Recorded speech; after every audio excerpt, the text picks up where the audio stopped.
옛날 어느 산골 마을에 가을 안개가 논둑을 따라 낮게 내려앉고 기와 지붕마다 밤새 맺힌 이슬이 천천히 마르던 때가 있었어요. 그 마을은 뒤로는 푸른 산을 기대고 앞으로는 넓은 논을 바라보는 조용한 곳이었지요. 아침이면 닭이 울기 전에 부엌 굴뚝에서 연기가 먼저 피어오르고 우물가에는 물동이를 쉬는 여인들의 발소리가 차분히 모여들었습니다.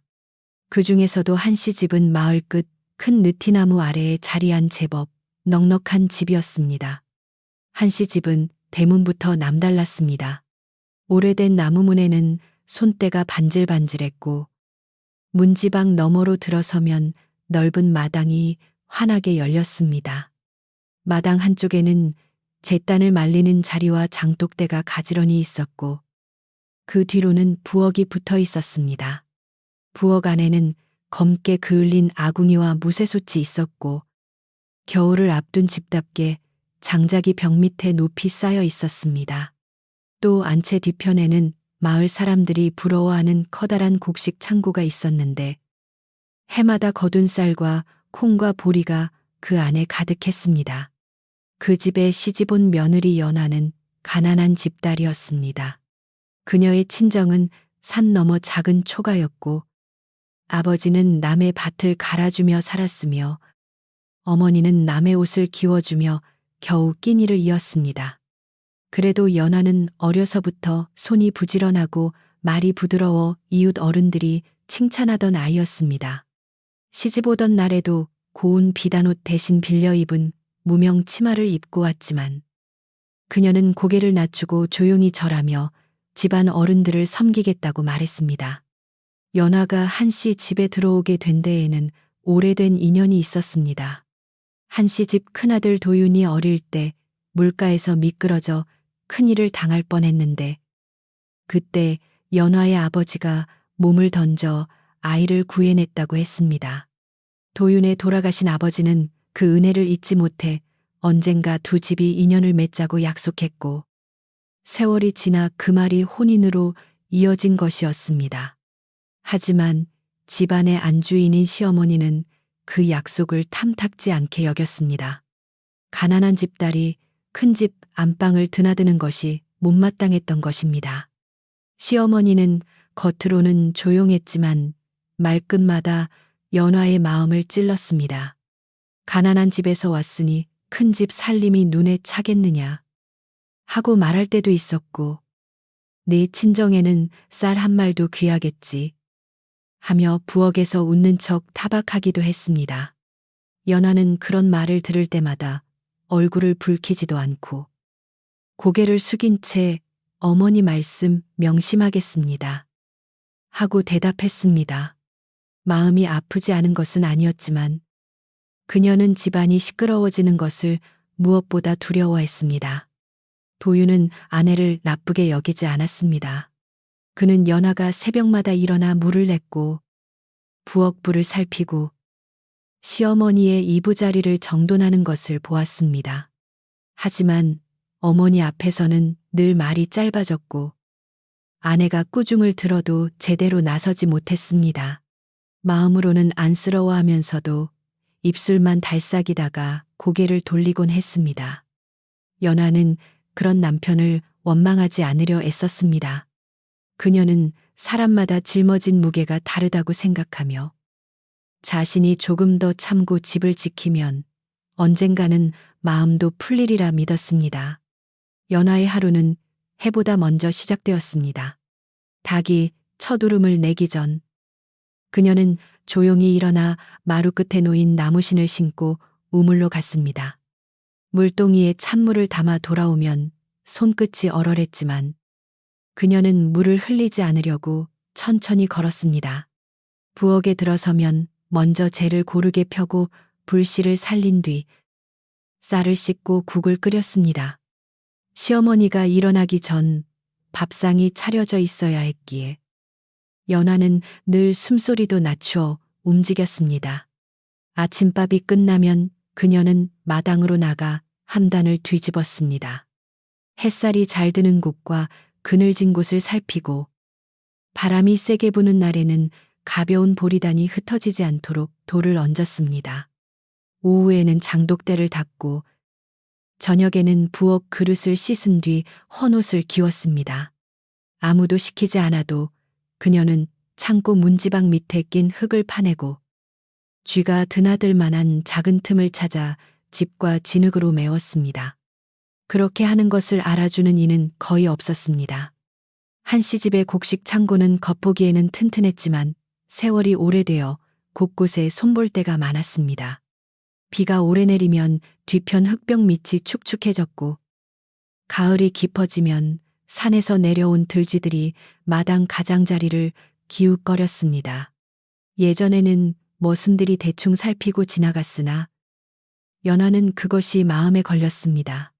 그녀는 쌀가마를 벽에서 조금 떼어놓고 바닥에는 마른 재를 얇게 뿌렸습니다. 또 창고 구석에는 말린 풀잎을 묶어 걸어두었습니다.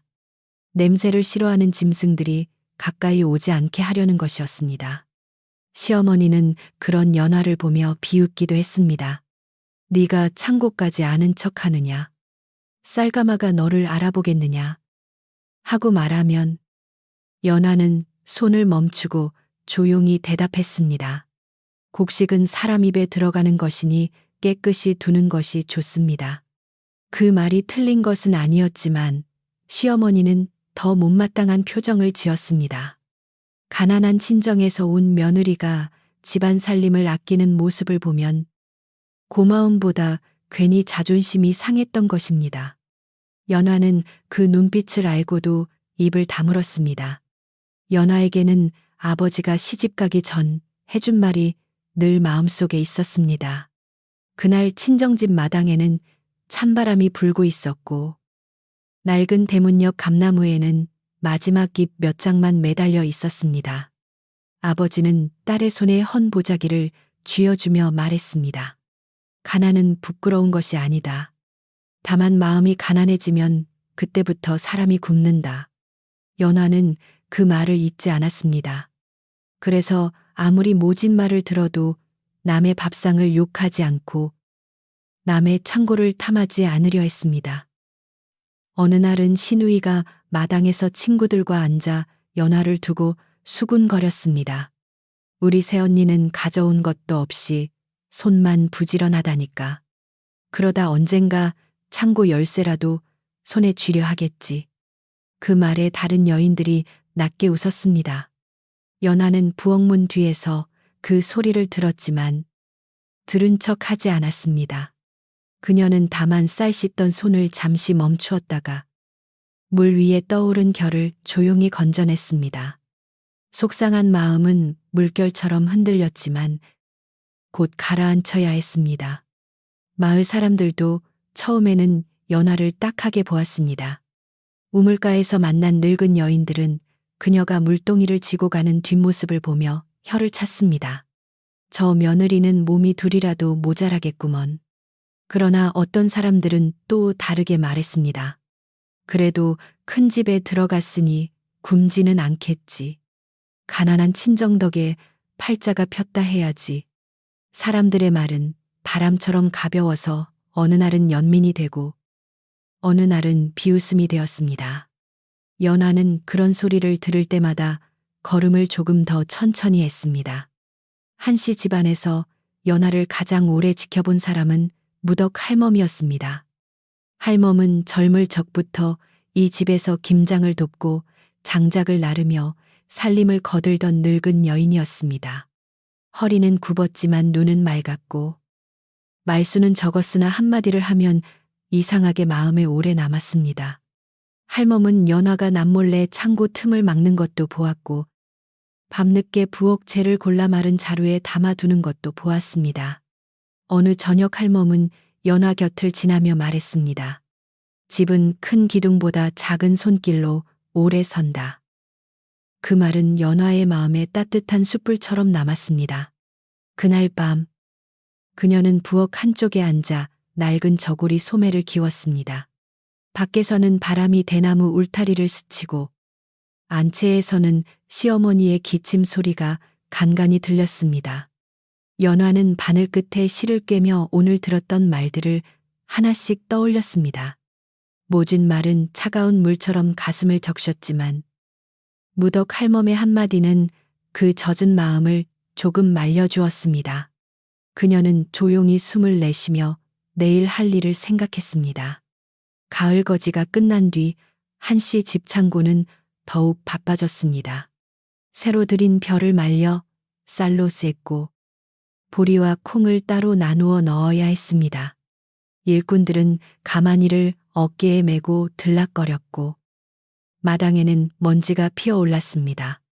시어머니는 마루에 앉아 사람들을 재촉했지만 정작 어느 가마니가 마른 것인지 어느 자리에 두어야 눅눅해지지 않는지는 잘 몰랐습니다.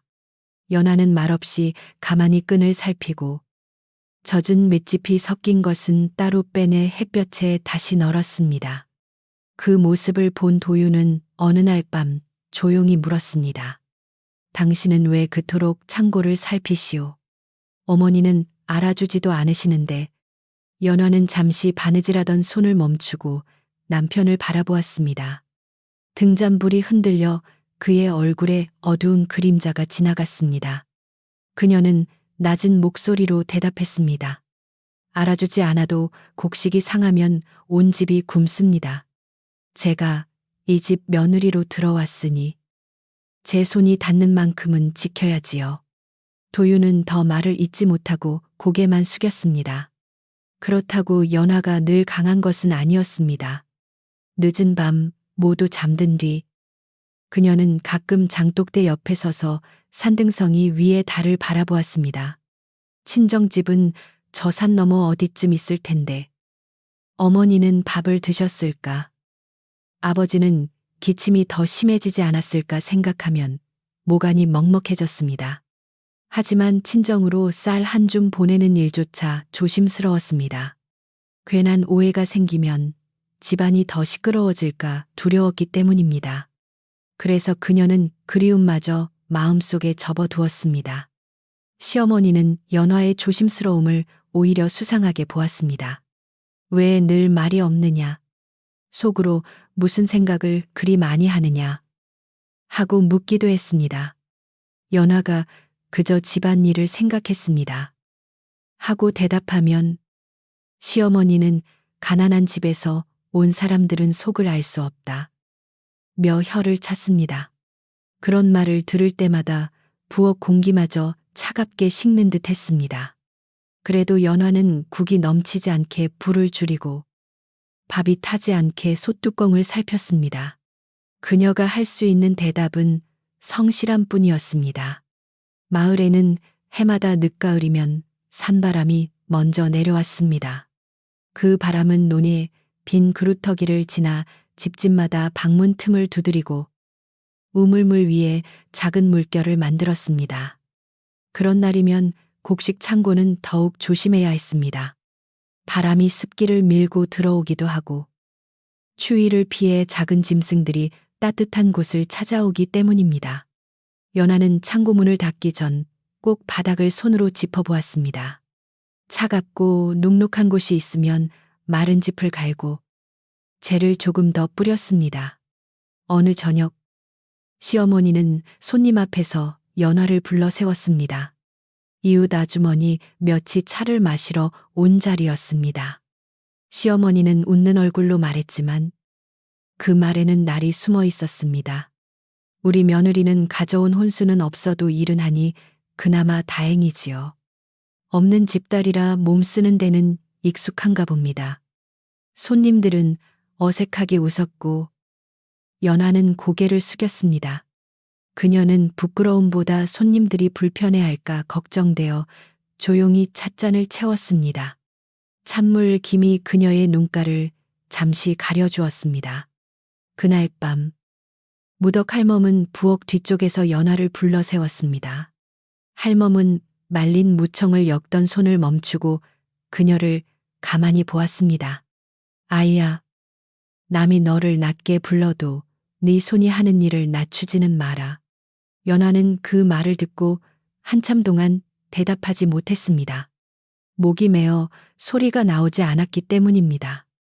겨우 고개를 끄덕인 그녀는 다시 부엌으로 들어가 소단에 죽을 저었습니다. 죽은 천천히 끓으며 부드러운 소리를 냈고 그 소리가 그녀의 마음을 달래주었습니다. 연화가 가장 아끼는 곳은 이상하게도 안방도 자신의 작은 방도 아니었습니다. 그녀는 부엌과 창고 사이의 좁은 길을 좋아했습니다. 그곳은 해가 기울 무렵이면 노란 빛이 비스듬히 들어와 장작 더미와 마른 갯짚을 따뜻하게 비추었습니다. 그 길을 지나며 그녀는 오늘도 집이 무사하구나 생각했습니다. 밥을 지을 쌀이 있고 국을 끓일 콩이 있으며 추운 밤 불을 지필 장작이 있으면 사람들은 다시 웃을 수 있다고 믿었습니다.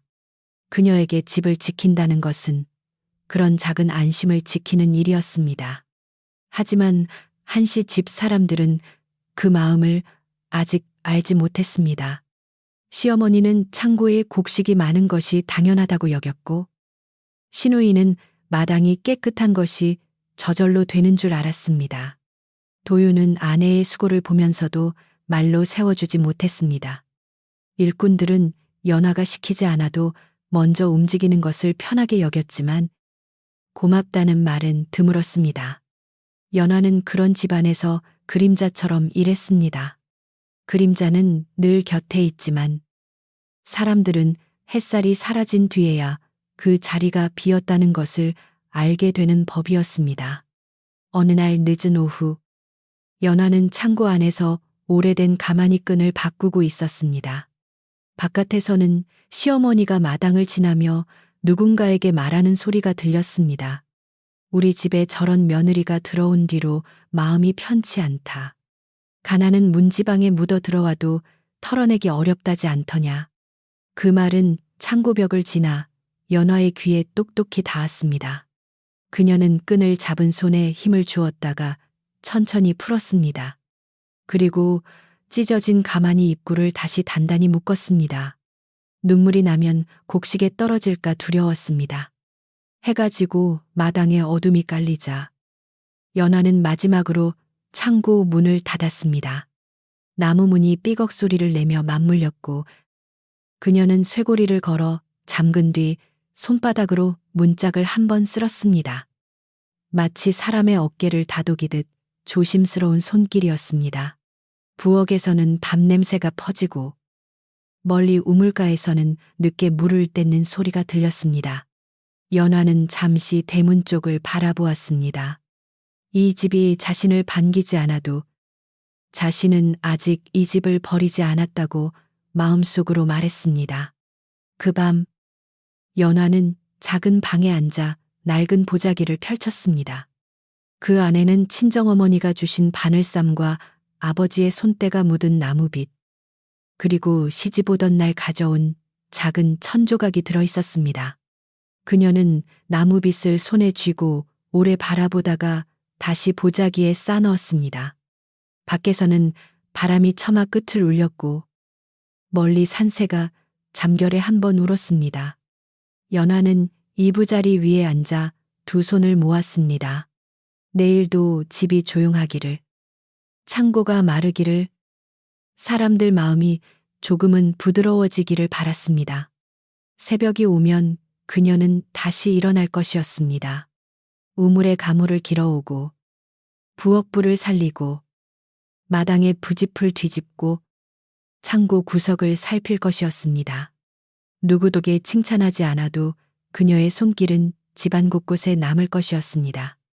그러나 오래된 집에는 바람이 들듯 사람 마음에도 낯선 말이 들기 시작하는 때가 있습니다. 아직 연화는 알지 못했습니다. 조용하던 대문 밖에서 곧 한 사람이 찾아와 그녀가 애써 지키던 이 집의 평온을 흔들어 놓게 되리라는 것을요. 그 사람이 한시 집 대문 앞에 나타난 것은 서리가 첫 풀잎 끝을 희게 물들이던 아침이었습니다. 대문 밖에서 낯선 여인의 기침 소리가 들리더니 곧 시어머니가 반가움 섞인 목소리로 사람을 불렀습니다. 연화는 부엌에서 물을 썰다 말고 조용히 귀를 기울였습니다. 들어온 이는 복순이라는 여인이었습니다. 시어머니의 먼 친척이라 했고 남편을 잃은 뒤 의지할 곳이 없어 잠시 몸을 맡기러 왔다고 했습니다. 그녀는 낡은 보따리를 들고 있었지만 말투만은 비단처럼 매끄러웠습니다. 복수는 첫날부터 집안 어른들의 눈치를 살필 줄 알았습니다. 시어머니가 좋아하는 차의 진하기를 금세 알아맞혔고 시누이가 새 옷감을 자랑하면 손뼉을 치며 칭찬했습니다. 이 집은 마당부터 복이 가득하네요. 안주인 어르신 손길이 다 그런가 봅니다. 하고 말하면 시어머니의 굳은 얼굴에도 흐뭇한 기색이 돌았습니다. 연하는 부엌문 밖에서 그 말을 들으며 조용히 국소대 거품을 걷어냈습니다. 칭찬은 부드러웠지만 그 부드러움 사이로 어딘가 날카로운 빛이 스치는 듯 했습니다.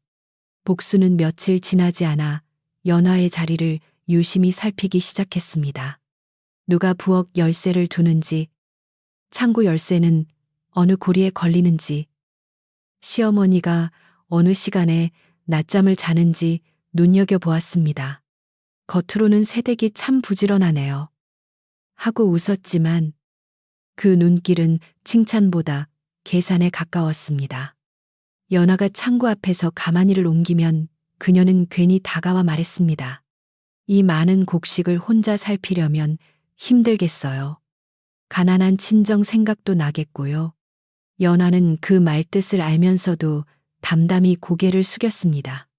어느 오후 복수는 시어머니 곁에 앉아 바느질을 돕는 척하며 조심스럽게 말을 꺼냈습니다.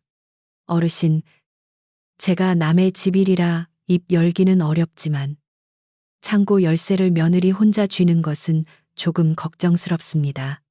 시어머니의 손이 멈추었습니다. 복수는 눈을 낮추고 한숨을 얕게 쉬었습니다. 사람이 가난하면 마음이 약해지는 법이지요. 친정이 굶는다 하면 쌀 한 되쯤은 손이 갈 수도 있지 않겠습니까? 그 말은 작은 불씨처럼 시어머니 마음속 마른 짚에 떨어졌습니다. 그날 저녁부터 시어머니의 눈빛은 더욱 차가워졌습니다. 연하가 밥상을 들고 들어가면 시어머니는 밥그릇 안을 한번 들여다보고 국그릇 가장자리까지 살폈습니다. 쌀을 씻을 때 너무 많이 흘린 것은 아니냐 하고 묻기도 했고 창고 문은 제대로 잠갔느냐 하고 같은 말을 2번, 3번 반복했습니다. 연화는 매번 예, 어머니 하고 대답했지만 마음 한구석이 무거워졌습니다. 집안 공기가 달라진 것을 그녀는 피부로 느꼈습니다. 바람은 보이지 않아도 문풍지를 흔드는 법이니까요.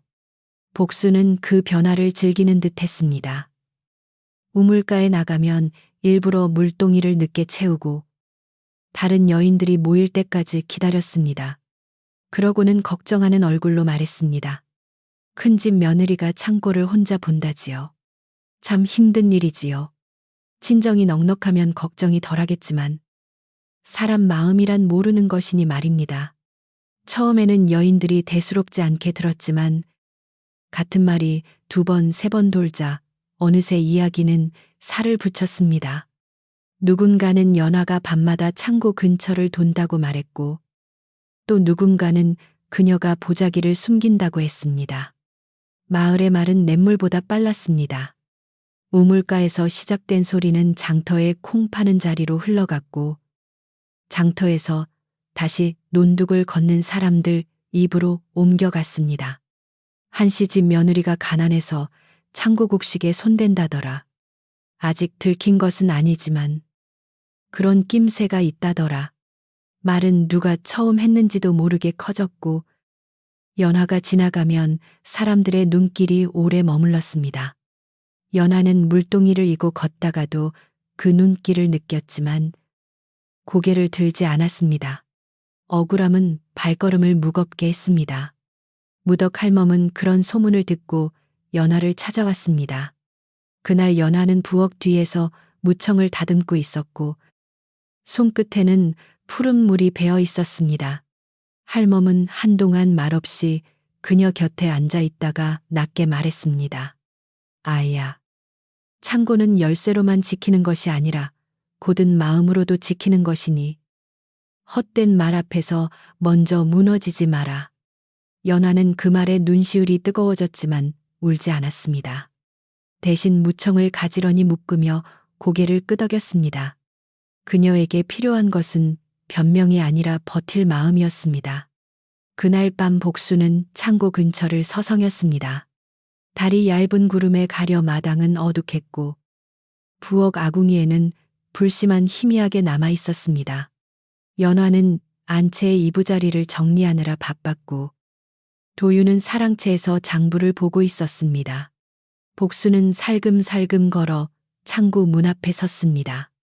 열쇠는 없었지만 오래된 문짝 아래에는 손가락 하나 들어갈 만큼의 작은 틈이 있었습니다. 그녀는 낮에 숨겨둔 가느다란 쇠막대를 꺼내 고리 근처를 더듬었습니다.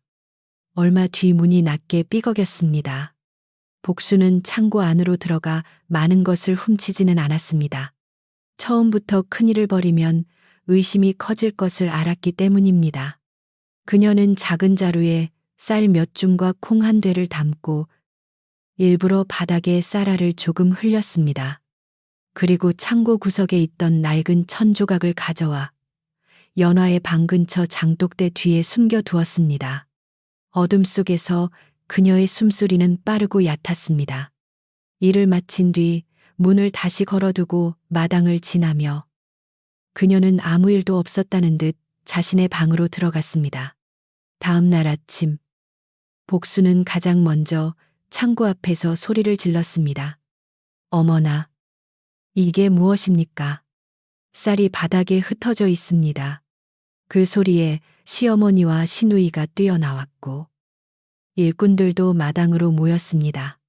연화는 부엌에서 뜨거운 솥뚜껑을 잡고 있다가 놀라 달려왔습니다. 창고 문 안쪽 바닥에는 쌀알 몇 줌이 흩어져 있었고 콩가마니 입구가 조금 풀려 있었습니다. 시어머니는 곧바로 연화를 바라보았습니다. 그 눈빛은 이미 답을 정해놓은 사람의 눈빛이었습니다. 연화는 침착하게 창고 안을 살폈습니다. 흩어진 쌀알은 문 쪽에만 있었고 가마니 끈은 일부러 풀어놓은 듯 어색했습니다. 그녀는 조용히 말했습니다. 어머니, 제가 어젯밤 문을 잠글 때는 이런 일이 없었습니다. 가마니도 단단히 묶어두었습니다. 그러나 복순이 한 걸음 앞으로 나서며 슬픈 얼굴로 말했습니다. 새댁을 의심하고 싶지는 않지만 집안 사람이 아니면 누가 이 안을 알겠습니까? 그 말 한마디에 마당의 공기가 더욱 무겁게 내려앉았습니다. 연화의 대답은 바람 속에 묻혔습니다. 시어머니는 당장 연화의 작은 방을 뒤지라고 했습니다. 연화는 놀라 손을 모았지만 시어머니의 뜻은 굳어 있었습니다. 시누이가 먼저 방으로 들어갔고 복순도 뒤따랐습니다. 낡은 보자기와 바늘쌈, 나무빗이 바닥에 펼쳐졌습니다. 얼마 뒤 장독대 뒤에서 작은 천조각과 쌀 몇 줌이 발견되었습니다. 복수는 입을 가리고 놀란 척했고 시누이는 이럴 줄 알았다며 목소리를 높였습니다. 연화는 그 천을 보고 한참 말을 잃었습니다. 그것은 창고 구석에 두었던 낡은 천이 분명했습니다. 연화는 떨리는 목소리로 말했습니다. 저는 가져온 적이 없습니다. 하늘에 두고 맹세해도 저는 이 집 곡식에 손댄 적이 없습니다. 하지만 시어머니는 이미 얼굴이 붉게 달아올라 있었습니다. 가난한 친정이 그리 걱정되더냐. 우리 집 쌀이 내 집 쌀로 보였더냐. 그 말은 마당 가운데 던져진 돌처럼 모두의 마음을 놀라게 했습니다. 도윤도 그 자리에 있었지만 어머니의 분노 앞에서 입을 열지 못했습니다. 연화는 남편 쪽을 보았으나 그는 눈을 피했습니다. 그 순간 복수는 부드럽게 끼어들었습니다. 어르신, 너무 노여워 마세요. 가난이 사람을 그릇되게 만들기도 합니다. 새댁도 처음에는 그럴 마음이 아니었을 겁니다. 위로처럼 들리는 말이었지만 사실은 연화를 더 깊은 구덩이로 밀어 넣는 말이었습니다. 시어머니는 그 말을 듣고 더욱 굳은 표정을 지었습니다. 그래. 처음이든 끝이든 도둑질은 도둑질이다. 연하는 그 말에 무릎을 꿇었습니다. 차가운 마당 흙이 치마를 적셨지만 그녀는 억울함보다 집안이 깨지는 소리가 더 아팠습니다. 무덕 할멈이 급히 마당으로 들어온 것은 그때였습니다. 할멈은 지팡이를 짚고 숨을 고르며 주위를 둘러보았습니다. 흩어진 쌀알, 풀린 가마니끈, 연하의 창백한 얼굴을 차례로 본 뒤 그녀는 시어머니에게 말했습니다. 어르신, 급한 물은 흙까지 쓸고 갑니다. 사람을 몰아세우기 전에 바닥에 발자국부터 보셔야 합니다. 그러나 시어머니는 할멈의 말을 듣지 않았습니다. 늙은이는 물러나 있어라. 집안일은 내가 판단한다. 할멈은 더 말하지 못하고 입술을 다물었습니다. 그날 점심상은 누구도 제대로 먹지 못했습니다. 시어머니는 밥그릇을 밀어놓고 앉아 있었고 시누이는 복순 곁에서 계속 속삭였습니다. 도유는 숟가락을 들었다 놓았다 하며 한숨만 쉬었습니다. 연화는 부엌에 서서 식은 국을 바라보았습니다. 그녀가 지은 밥 냄새는 평소와 같았지만 그 밥을 먹는 사람들의 마음은 달라져 있었습니다. 부엌문 밖에서는 복순의 낮은 목소리가 들렸습니다. 이런 일은 작을 때 막아야 합니다. 창고 열쇠를 계속 맡기면 더 큰일이 납니다. 저녁 무렵 시어머니는 연화를 안채 마루 앞으로 불렀습니다. 마당에는 일꾼 몇과 이웃 아주머니 둘이 남아 있었고 복수는 시어머니 뒤에 조용히 앉아 있었습니다. 시어머니는 차가운 목소리로 말했습니다. 오늘부로 창고 열쇠를 내놓아라. 그리고 네가 억울하다 해도 이 집에서는 더는 내 손을 믿을 수 없다. 연화는 허리춤에서 작은 열쇠 꾸러미를 꺼냈습니다. 오래 닦아 손때가 묻은 열쇠였습니다. 그녀는 두 손으로 받쳐 올렸지만 손끝이 떨리고 있었습니다. 도유는 그제야 한 걸음 앞으로 나섰습니다. 어머니, 조금 더 알아보는 것이 좋겠습니다. 연화가 그럴 사람은 아닙니다. 그러나 시어머니는 매섭게 돌아보았습니다. 네가 아내 편을 들겠다면 이 집 창고가 빈 뒤에 후회해도 늦다. 나는 집안을 지키는 것이다. 도유는 다시 입을 다물었습니다. 연화는 그의 망설임을 보며 가슴 한쪽이 조용히 내려앉는 것을 느꼈습니다. 원망하려 하지 않았지만 자신이 이 집에서 얼마나 홀로 서 있었는지 그제야 더욱 또렷이 알게 되었습니다. 복수는 곁에서 조심스럽게 말했습니다. 새댁이 잠시 친정이나 다른 곳에 가 있어도 좋겠습니다. 사람들 말이 가라앉아야 어르신 마음도 풀리지요. 그 말에 시어머니는 곧장 고개를 끄덕였습니다. 그래. 오늘 밤은 늦었으니 내일 아침 나가라. 네가 결백하다면 하늘이 알겠지. 연화는 한동안 마루를 바라보았습니다. 자신이 닦고 쓸던 마루. 손님상을 들고 오르내리던 마루였습니다. 그런데 그 위에서 내려오는 말들은 얼음처럼 차가웠습니다. 그녀는 조용히 분부대로 하겠습니다. 하고 대답했습니다. 그날 밤 연화는 짐을 꾸리지 못했습니다. 가져온 것이 많지 않았기 때문입니다. 낡은 저고리 하나, 친정어머니의 바늘쌈, 아버지의 나무빗, 그리고 오래 써서 색이 바랜 보자기뿐이었습니다. 그녀는 그것들을 천천히 접어 작은 꾸러미에 넣었습니다. 방 밖에서는 복순이 시어머니에게 차를 올리는 소리가 들렸고 시누이의 웃음소리도 가끔 새어 나왔습니다.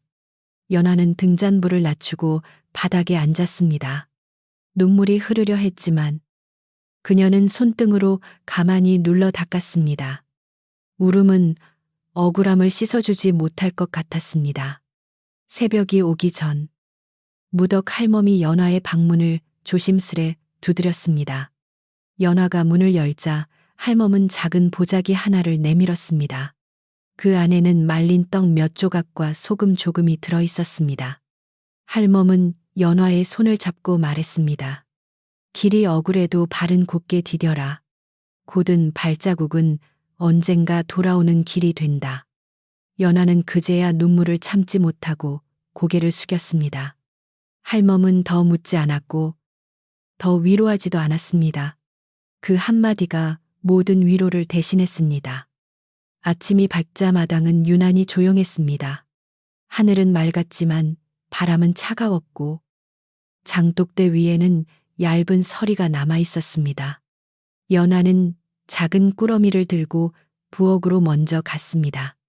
마지막으로 아궁이 재를 고르게 펴고 물항아리에 물을 채우고 솥뚜껑을 깨끗이 닦았습니다. 그 다음 창고 앞에 서서 오래문을 바라보았습니다. 그녀는 더는 열쇠를 가지고 있지 않았지만 어젯밤까지도 그 안에 곡식 냄새와 바닥의 습기를 누구보다 잘 알고 있었습니다. 그녀는 손을 모아 낮게 고개 숙였습니다. 시어머니는 마루에 앉아 있었고 복수는 그 옆에서 차분한 얼굴을 하고 있었습니다. 연화는 대청 아래에 서서 깊이 절했습니다. 그동안 거두어 주셔서 고맙습니다. 제 마음은 하늘이 알 것이니 어머니께서도 건강히 지내십시오. 시어머니는 아무 대답도 하지 않았습니다. 복수는 입가에 희미한 미소를 숨겼고 신우이는 눈길을 돌렸습니다. 도유는 대문 가까이에 서 있었지만 끝내 붙잡지 못했습니다. 연화는 남편에게도 조용히 절했습니다. 그 절은 원망보다 이별에 가까웠습니다. 연화는 대문을 나서기 전 문지방 옆에 작은 열쇠고리 자국을 한번 바라보았습니다. 오래도록 손에 쥐고 다니던 열쇠가 사라진 허리춤은 이상하게 허전했습니다. 마당의 뒷짚은 아직 마르지 않았고 창고 뒤편의 벽은 어젯밤 안개를 머금어 축축해 보였습니다. 그녀는 그것이 마음에 걸렸지만 이제 더 말할 수 없었습니다. 대문 밖으로 나가자 마을 길이 길게 이어졌습니다. 사람들은 문틈과 담장 너머로 그녀를 보았고 수군거림은 다시 차가운 바람처럼 따라붙었습니다. 우물가를 지날 때 몇몇 여인들이 물동이를 멈추고 그녀를 바라보았습니다. 누군가는 안쓰러운 눈을 했고 누군가는 의심을 거두지 못한 얼굴이었습니다. 정말 곡식에 손을 댔을까? 그렇게 얌전한 사람이 그럴 리가 있나? 낮은 말들이 물 위에 떨어지는 낙엽처럼 떠다녔습니다. 연화는 누구에게도 해명하지 않았습니다. 해명은 들을 귀가 있을 때 힘을 갖는 법인데 지금 마을의 귀는 소문으로 가득 차 있었습니다. 그녀는 그저 꾸러미를 꼭 안고 산길 쪽으로 걸었습니다. 마을 끝 작은 절 아래에는 오래 비어있던 초가 한 채가 있었습니다. 예전에 전리를 돕던 노파가 살던 곳이라 했는데 노파가 세상을 떠난 뒤 아무도 들어가지 않았습니다. 연화는 그곳에서 며칠만 머물 생각이었습니다. 초가 지붕은 낮았고 문짝은 삐뚤었지만 바람을 막을 정도는 되었습니다. 그녀는 방 안에 먼지를 쓸고 마른 풀을 모아 자리를 만들었습니다. 그리고 보자기를 내려놓은 뒤 한참 앉아 있었습니다. 집에서 쫓겨났다는 사실이 이제야 몸속 깊이 내려오는 듯 했습니다. 그 시각 한씨 집에서는 복순이 창고 열쇠를 손에 쥐었습니다. 시어머니는 그녀에게 말했습니다. 네가 당분간 창고를 살펴라. 며느리보다 네가 더 믿음직하구나. 복수는 두 손으로 열쇠를 받으며 공손히 대답했습니다.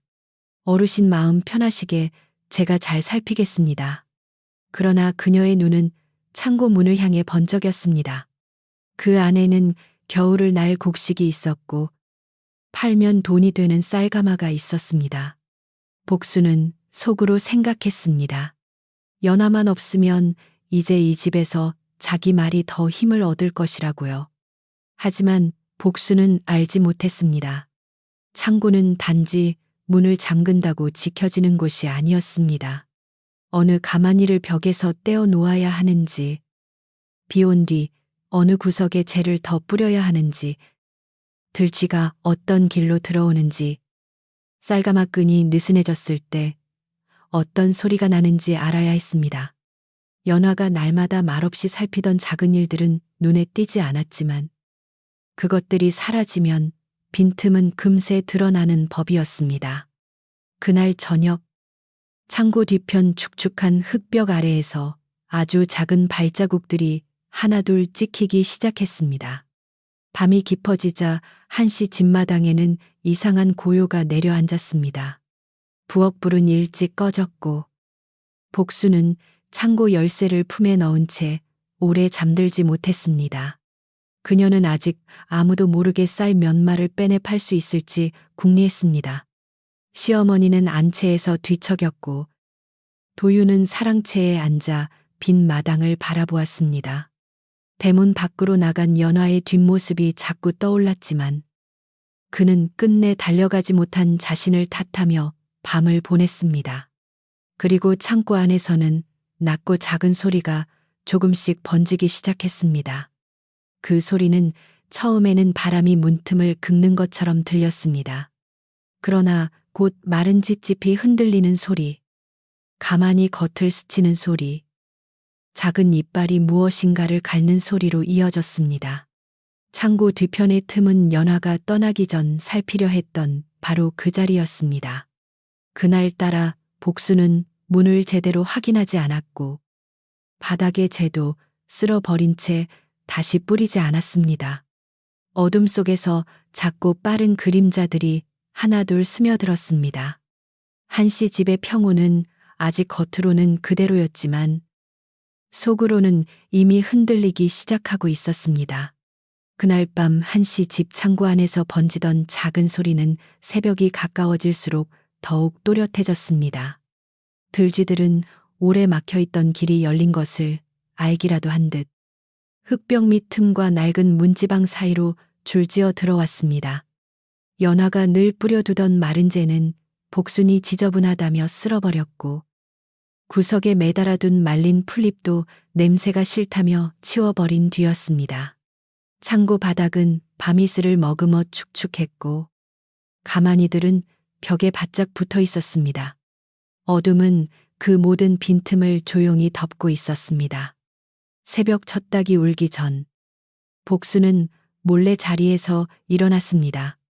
그녀는 품속에 열쇠를 넣고 조심조심 마루를 내려와 창고 쪽으로 향했습니다. 밤새 마음속에서 쌀가마가 돈주머니처럼 굴러다녔기 때문입니다. 그녀는 오늘 안으로 조금만 빼내 장터 뒤쪽 곡식상에게 넘길 생각이었습니다.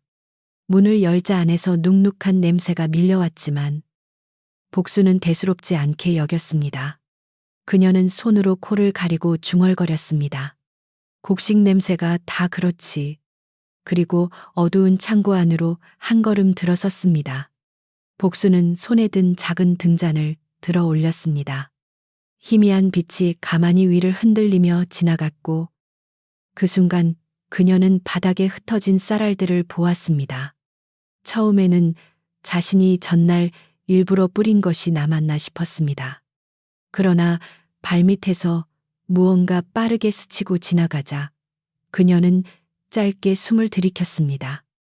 들쥐 한 마리가 가만히 뒤로 사라졌고 또 다른 작은 그림자가 문지방 아래로 달아났습니다. 복수는 얼굴을 찌푸렸지만 소리를 지르지는 않았습니다. 소리를 내면 자신이 새벽에 창고를 연 까닭을 물을까 두려웠습니다. 그녀는 서둘러 쌀가마 하나를 열었습니다. 하지만 가만히 윗부분은 멀쩡해 보였어도 아래쪽은 이미 축축했고 작은 구멍이 여러 개 나 있었습니다. 손을 넣어보니 쌀은 차갑고 무거웠으며 일부는 덩어리져 있었습니다. 복수는 짜증을 내며 다른 가마니를 살폈습니다. 그곳도 사정은 비슷했습니다. 이게 다 그 며느리가 제대로 안 해놓고 나간 탓이야. 하고 그녀는 낮게 중얼거렸습니다. 그러나 마음 한구석에서는 두려움이 올라왔습니다. 창고를 맡은 지 하루도 되지 않아 일이 틀어지고 있었기 때문입니다. 아침이 밝자 시어머니는 창고 앞에서 복순이 서성이는 것을 보았습니다.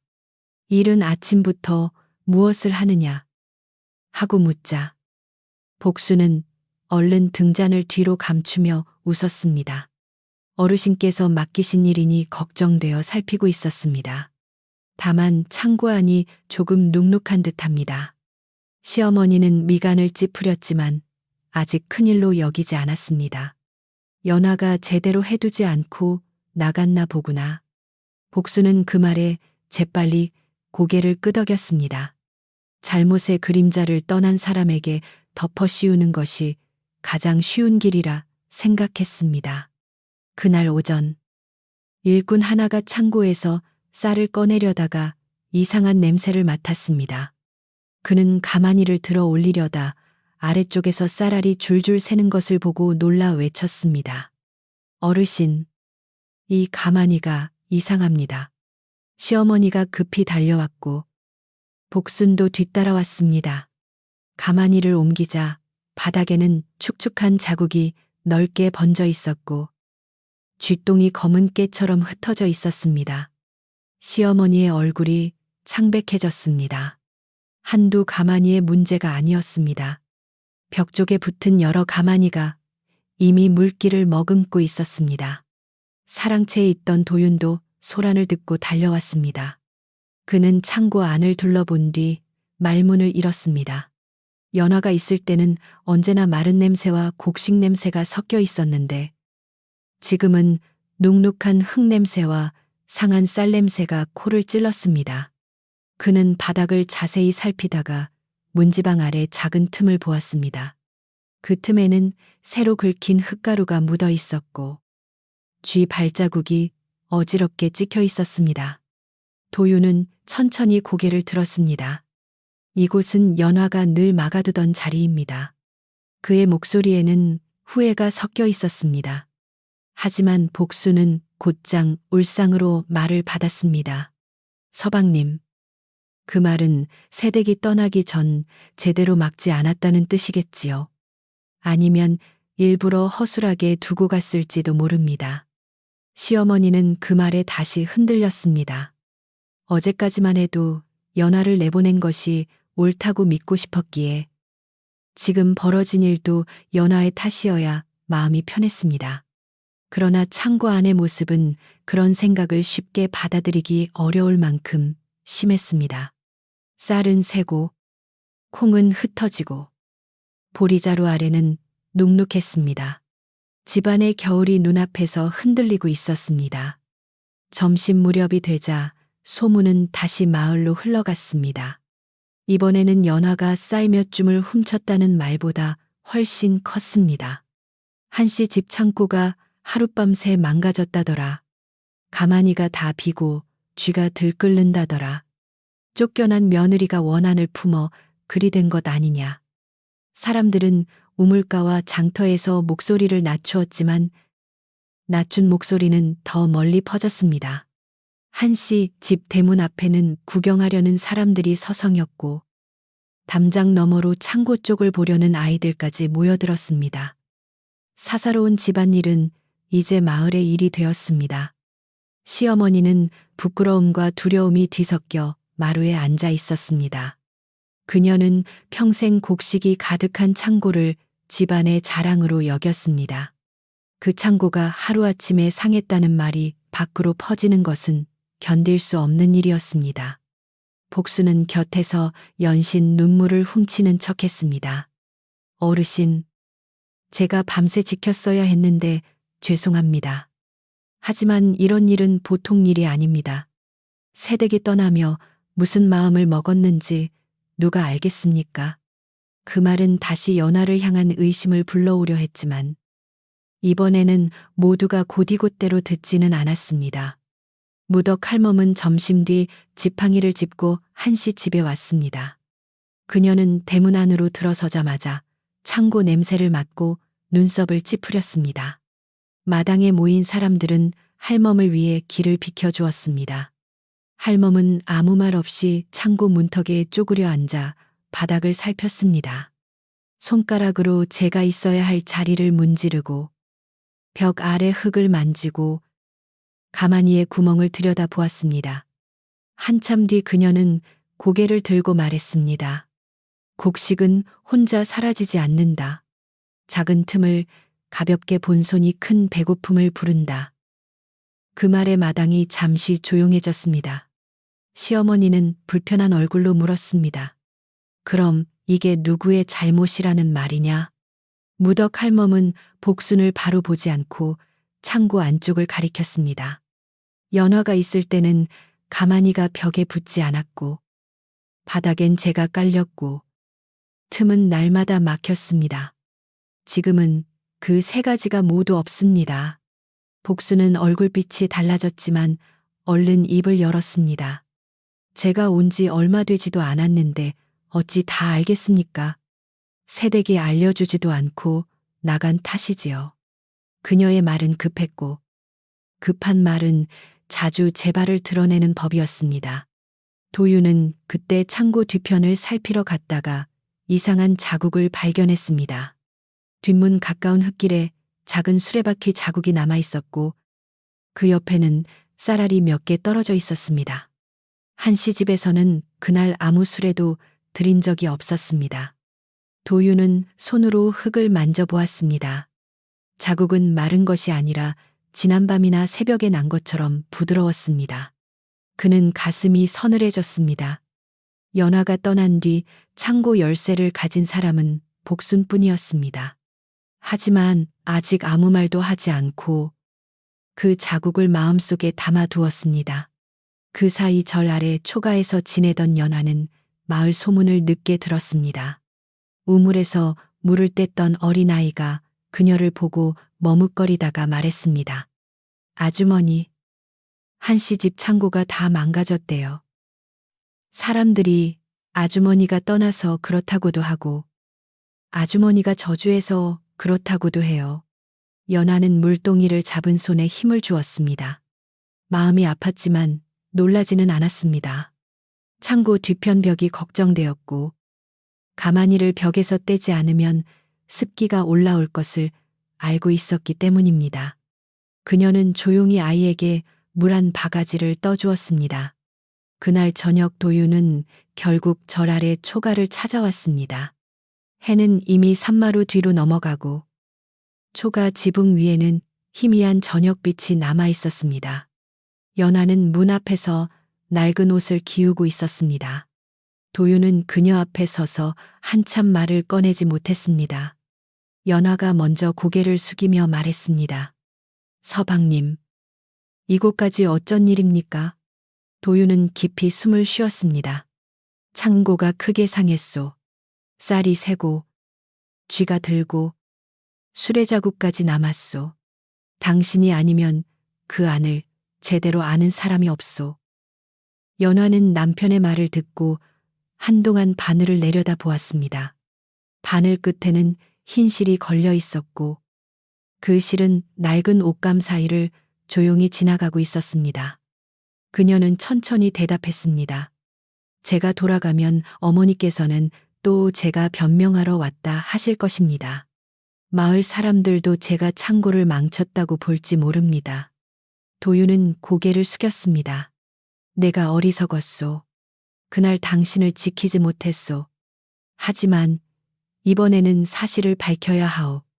집안 곡식만의 일이 아니라 당신 이름의 일이기도 하오. 연하는 남편을 원망하는 말 대신 작은 한숨을 내쉬었습니다. 그리고 방 안으로 들어가 보자기 하나를 가져왔습니다. 그 안에는 그녀가 창고를 맡아보며 적어둔 작은 장부와 끊어진 가마니 끈 몇 조각, 말린 풀린 묶음, 마른 재를 담은 작은 주머니가 있었습니다. 도유는 놀라 물었습니다. 이런 것을 왜 가지고 있었소? 연하는 차분히 말했습니다. 창고는 해마다 같은 곳이 상합니다. 잊지 않으려고 적어두었습니다. 쥐가 싫어하는 냄새와 습기를 막는 자리도 표시해 두었습니다. 그 작은 장부에는 글씨가 빽빽하지 않았습니다. 대신 날짜와 날씨, 어느 가마니를 옮겼는지, 어느 벽 밑에 흙을 덧발랐는지 간단히 적혀 있었습니다. 비가 온 뒤에는 재를 새로 뿌렸고 북쪽 벽에는 가마니를 한 겸 떼어 두어야 한다는 표시도 있었습니다. 도윤은 그것을 보며 가슴이 무거워졌습니다. 그가 편히 밥을 먹던 날들 뒤에 이런 손길이 있었음을 이제야 알았기 때문입니다. 연하는 조용히 장부를 접으며 말했습니다. 제가 한 일은 큰 일이 아닙니다. 다만 날마다 해야 하는 일이었습니다.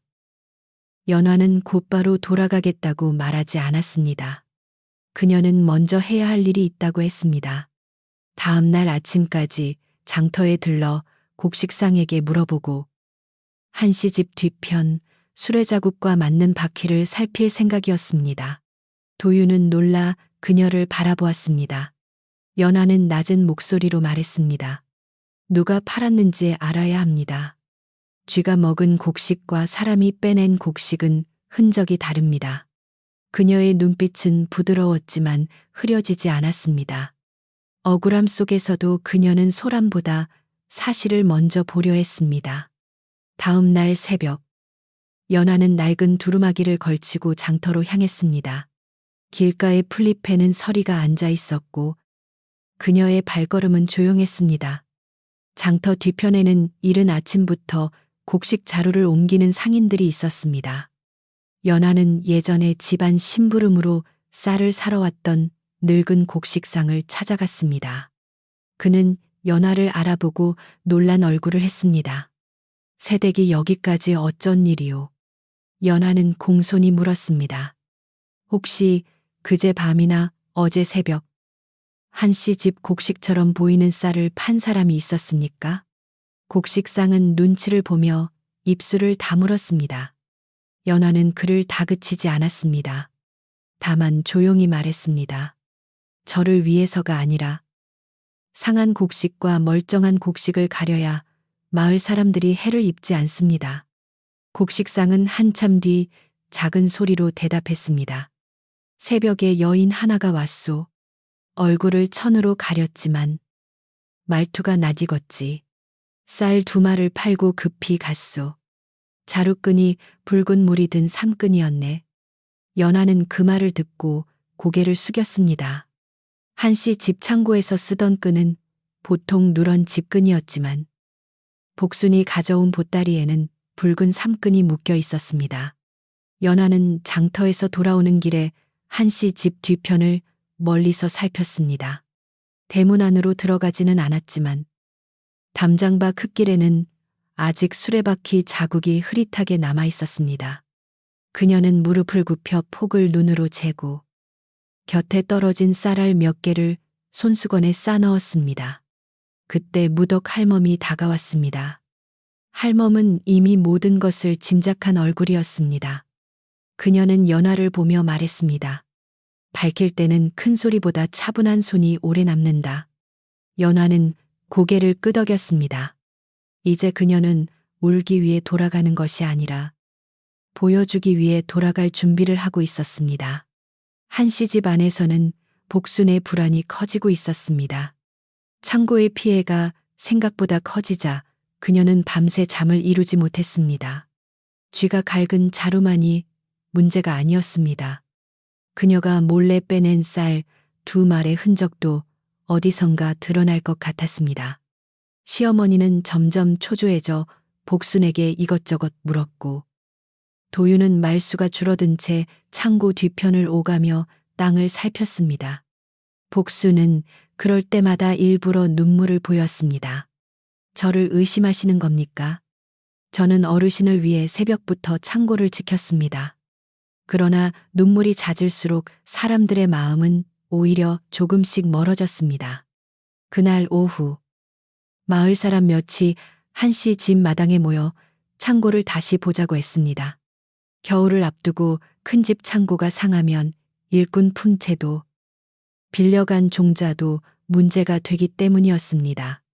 이장도 찾아와 말했습니다. 소문이 너무 커졌으니 집안에서만 덮을 일이 아니오. 며느리 억울함도 있고 곡식 손해도 있으니 모두 앞에서 살펴보는 것이 좋겠소. 시어머니는 얼굴이 굳었지만 거절할 수 없었습니다. 마을 사람들이 이미 대문 밖에 모여 있었고 한씨 집 체면은 숨긴다고 지켜질 형편이 아니었습니다. 도윤은 그 말을 듣고 절 아래 초가로 다시 사람을 보냈습니다. 연화는 이미 준비하고 있었습니다. 그녀는 작은 장부를 품에 넣고 마른 재주머니와 말린 풀린 묶음, 붉은 삼근 한 조각을 보자기에 쌌습니다. 그리고 깨끗이 씻은 손으로 낡은 저고리의 옷깃을 정리했습니다. 그녀는 거울도 없는 방에서 잠시 멈추어 섰습니다. 억울함을 밝히는 길이지만 그 길은 다시 상처받는 길일 수도 있었습니다. 그래도 그녀는 피하지 않기로 했습니다. 집을 떠날 때는 쫓겨났지만 돌아갈 때는 사실을 품고 걸어가야 했습니다. 해가 기울 무렵 연화는 한씨 집으로 향했습니다. 마을길에는 사람들이 하나둘 나와 그녀를 바라보았습니다. 지난번 그녀가 쫓겨나던 날의 눈길과는 달랐습니다. 여전히 의심도 있었고 미안함도 있었고 궁금함도 있었습니다. 연화는 누구에게도 먼저 말을 걸지 않고 천천히 걸었습니다. 대문 앞에 다다르자 무덕 할멈이 그녀 옆에 섰고 낮게 말했습니다. 고개를 너무 숙이지 마라. 죄가 없는 사람의 그림자는 땅에 끌려도 더럽혀지지 않는다. 연화는 그 한마디를 가슴에 담고 대문을 넘었습니다. 마당에는 시어머니와 도윤, 복순, 신우이, 이장, 이웃 사람들이 모여 있었습니다. 창고문은 활짝 열려 있었고 그 안에서는 상한 곡식 냄새가 아직도 풍겼습니다. 연화는 먼저 시어머니에게 깊이 절했습니다. 시어머니는 불편한 듯 눈을 피했지만 아무 말도 하지 않았습니다. 복수는 연화를 보자 얼굴이 잠시 굳었다가 곧 슬픈 표정을 지었습니다. 세댁, 왜 이제 와서 사람들 앞에 섰습니까? 더 큰 소문이 날까 두렵습니다. 연화는 조용히 그녀를 바라보았습니다. 소문은 이미 났으니 이제는 흔적을 보아야 합니다. 연화는 창고 안으로 들어가기 전 사람들에게 말했습니다. 제가 억울하다고 소리치러 온 것이 아닙니다. 이 집 곡식이 왜 상했는지, 어떤 곡식은 쥐가 먹고 어떤 곡식은 사람 손으로 나갔는지 보여드리러 왔습니다. 마당은 숨을 죽였습니다. 그녀는 먼저 바닥을 가리켰습니다. 이곳에는 원래 마른 재가 깔려 있어야 합니다. 습기를 막고 작은 발자국을 알 수 있습니다.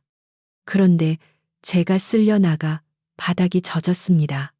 사람들은 고개를 숙여 바닥을 보았습니다. 그곳에는 축축한 흙과 어지러운 쥐 발자국이 뒤섞여 있었습니다. 그 다음 연화는 벽에 붙은 가마니를 가리켰습니다. 북쪽 벽은 밤새 찬 기운이 올라옵니다. 그래서 가마니를 벽에서 한 뼘 떼어 두어야 합니다. 붙여두면 아래부터 젖고 젖은 쌀은 무거워져 쉽게 상합니다. 그녀는 장부를 펼쳐 지난달 날짜와 표시를 보여주었습니다. 도윤이 그것을 받아 이장에게 보였고 이장은 작게 탄식했습니다. 무덕 할멈은 옆에서 말했습니다. 날마다 한 뺨을 지킨 사람이 집안 한겨울을 지킨 것이다.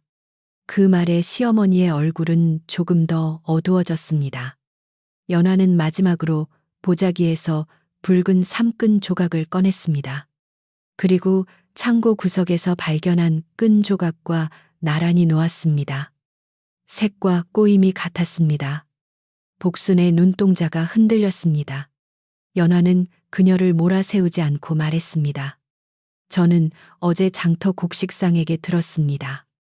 그제 새벽 얼굴을 가린 여인이 쌀 2마를 팔았고 자루에는 붉은 삼끈이 묶여 있었다고 합니다. 한씨 집가마니는 누런 집끈을 씁니다.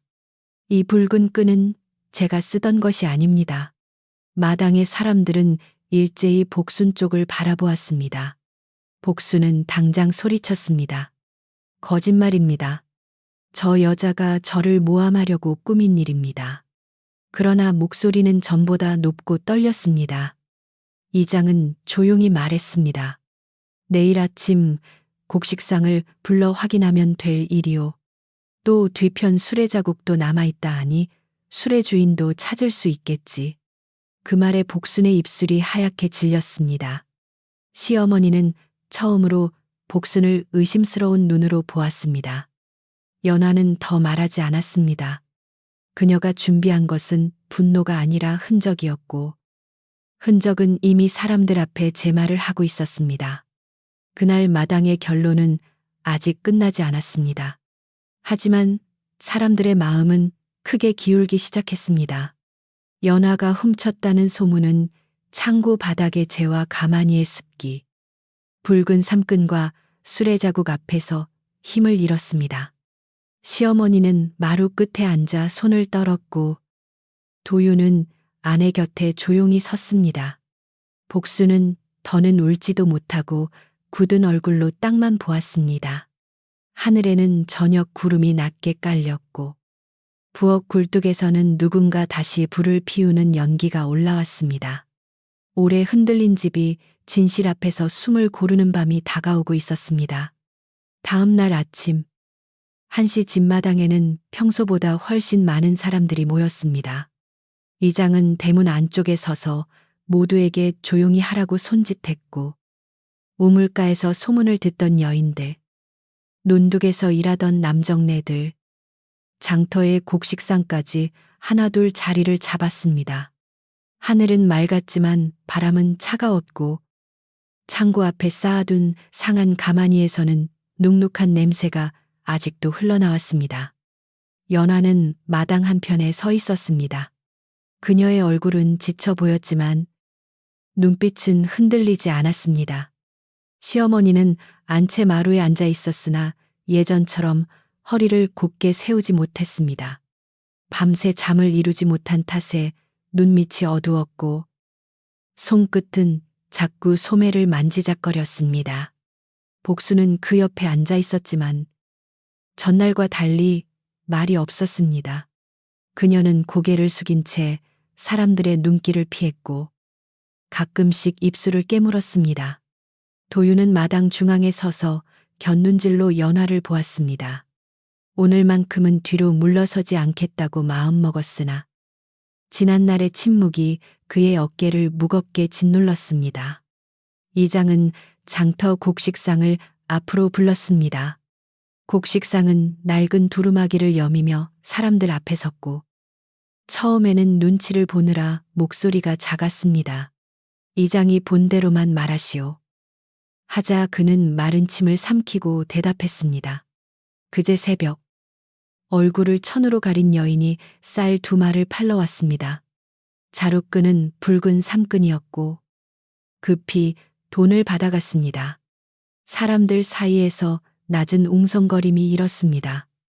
복수는 얼른 고개를 들며 말하려 했지만 목소리가 목 안에서 걸렸습니다. 연화는 아무 말 없이 보자기에서 붉은 삼끈을 꺼냈습니다.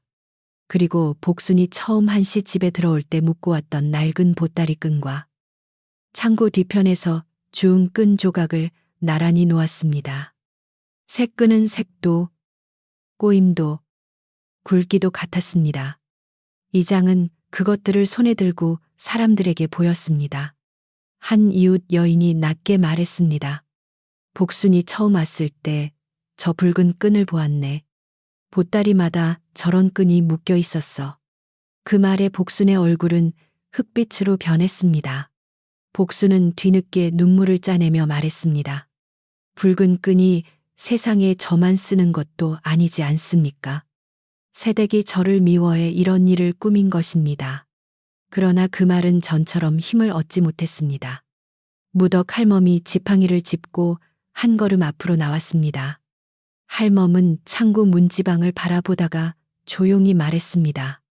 거짓말은 입으로는 넓게 퍼져도 발자국은 좁은 길 하나만 남긴다. 사람들은 할멈이 가리키는 쪽을 따라 창고 뒤편 길로 움직였습니다. 그곳에는 아직 수레바퀴 자국이 희미하게 남아 있었습니다. 도유는 전날 표시해 두었던 바퀴 자국 주변에 작은 나무 막대를 꽂아 두었습니다. 이장은 그것을 살핀 뒤 장터 곡식상에게 물었습니다. 새벽에 쌀을 실은 수레가 있었소. 곡식상은 고개를 끄덕였습니다. 작은 손수레였습니다. 바퀴 폭이 좁고 한쪽이 조금 찌그러져 소리가 났습니다. 그러자 마을 아이 하나가 손을 번쩍 들었습니다. 저는 그 새벽에 복순 아주머니가 끄는 술의 소리를 들었어요. 삐걱삐걱. 한쪽 바퀴가 우는 소리였어요. 아이의 말에 마당은 다시 크게 술렁였습니다. 복순은 아이를 노려보며 외쳤습니다.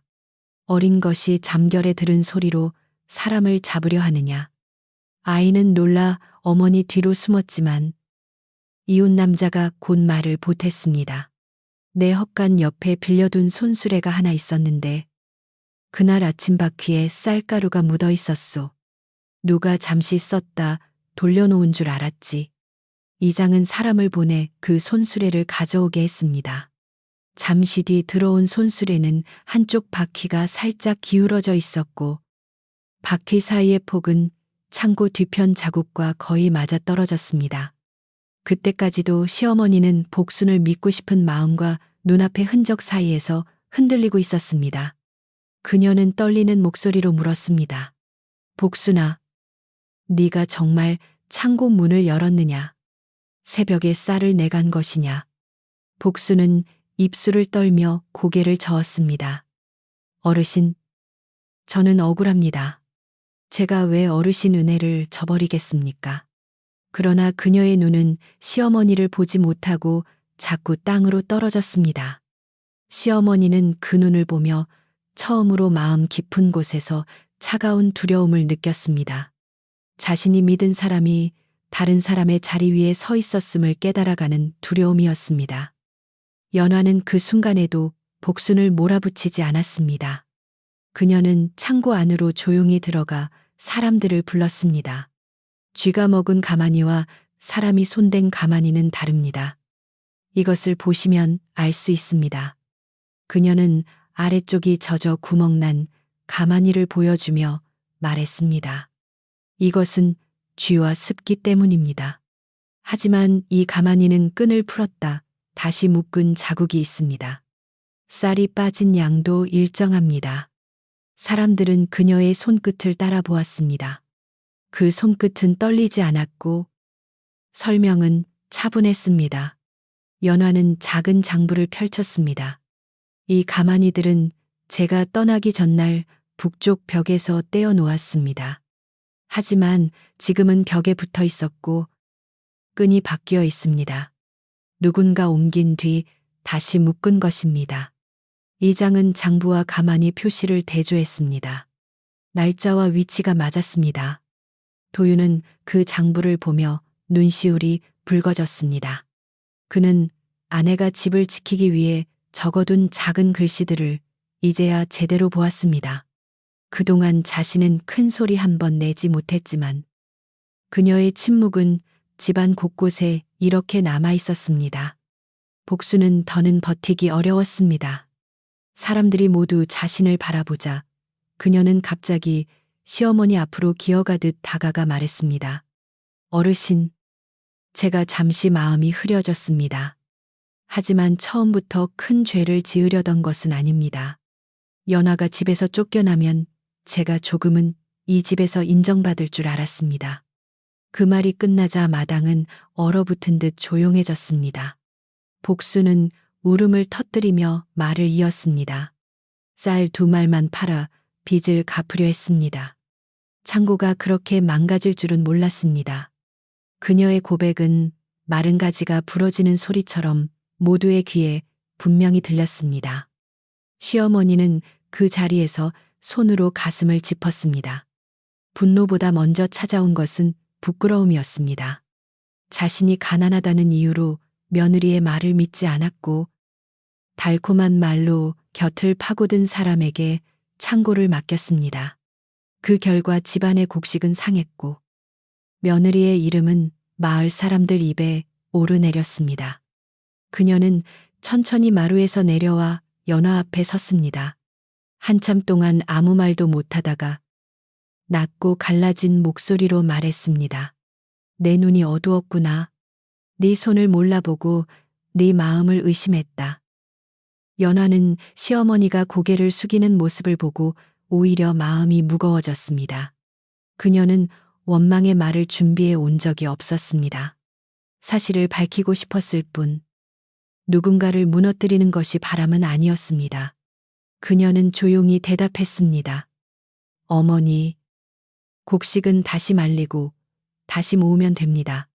다만 사람 마음이 너무 오래 상하면 회복하기 어렵습니다.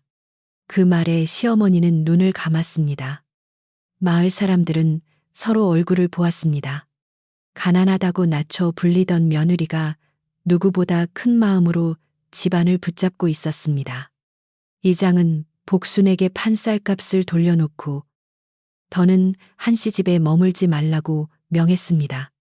또 장터 곡식상에게도 상한 곡식이 섞여 팔리지 않도록 확인하라 했습니다.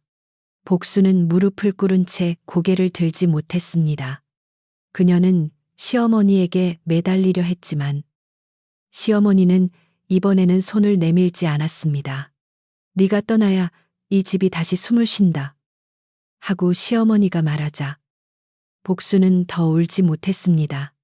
그녀의 눈물은 이제 사람들의 마음을 움직일 힘을 잃었습니다. 거짓 위에 흘린 눈물은 마른 흙을 적시지 못하는 법이었습니다. 복수는 자신의 보따리를 챙기러 방으로 들어갔습니다.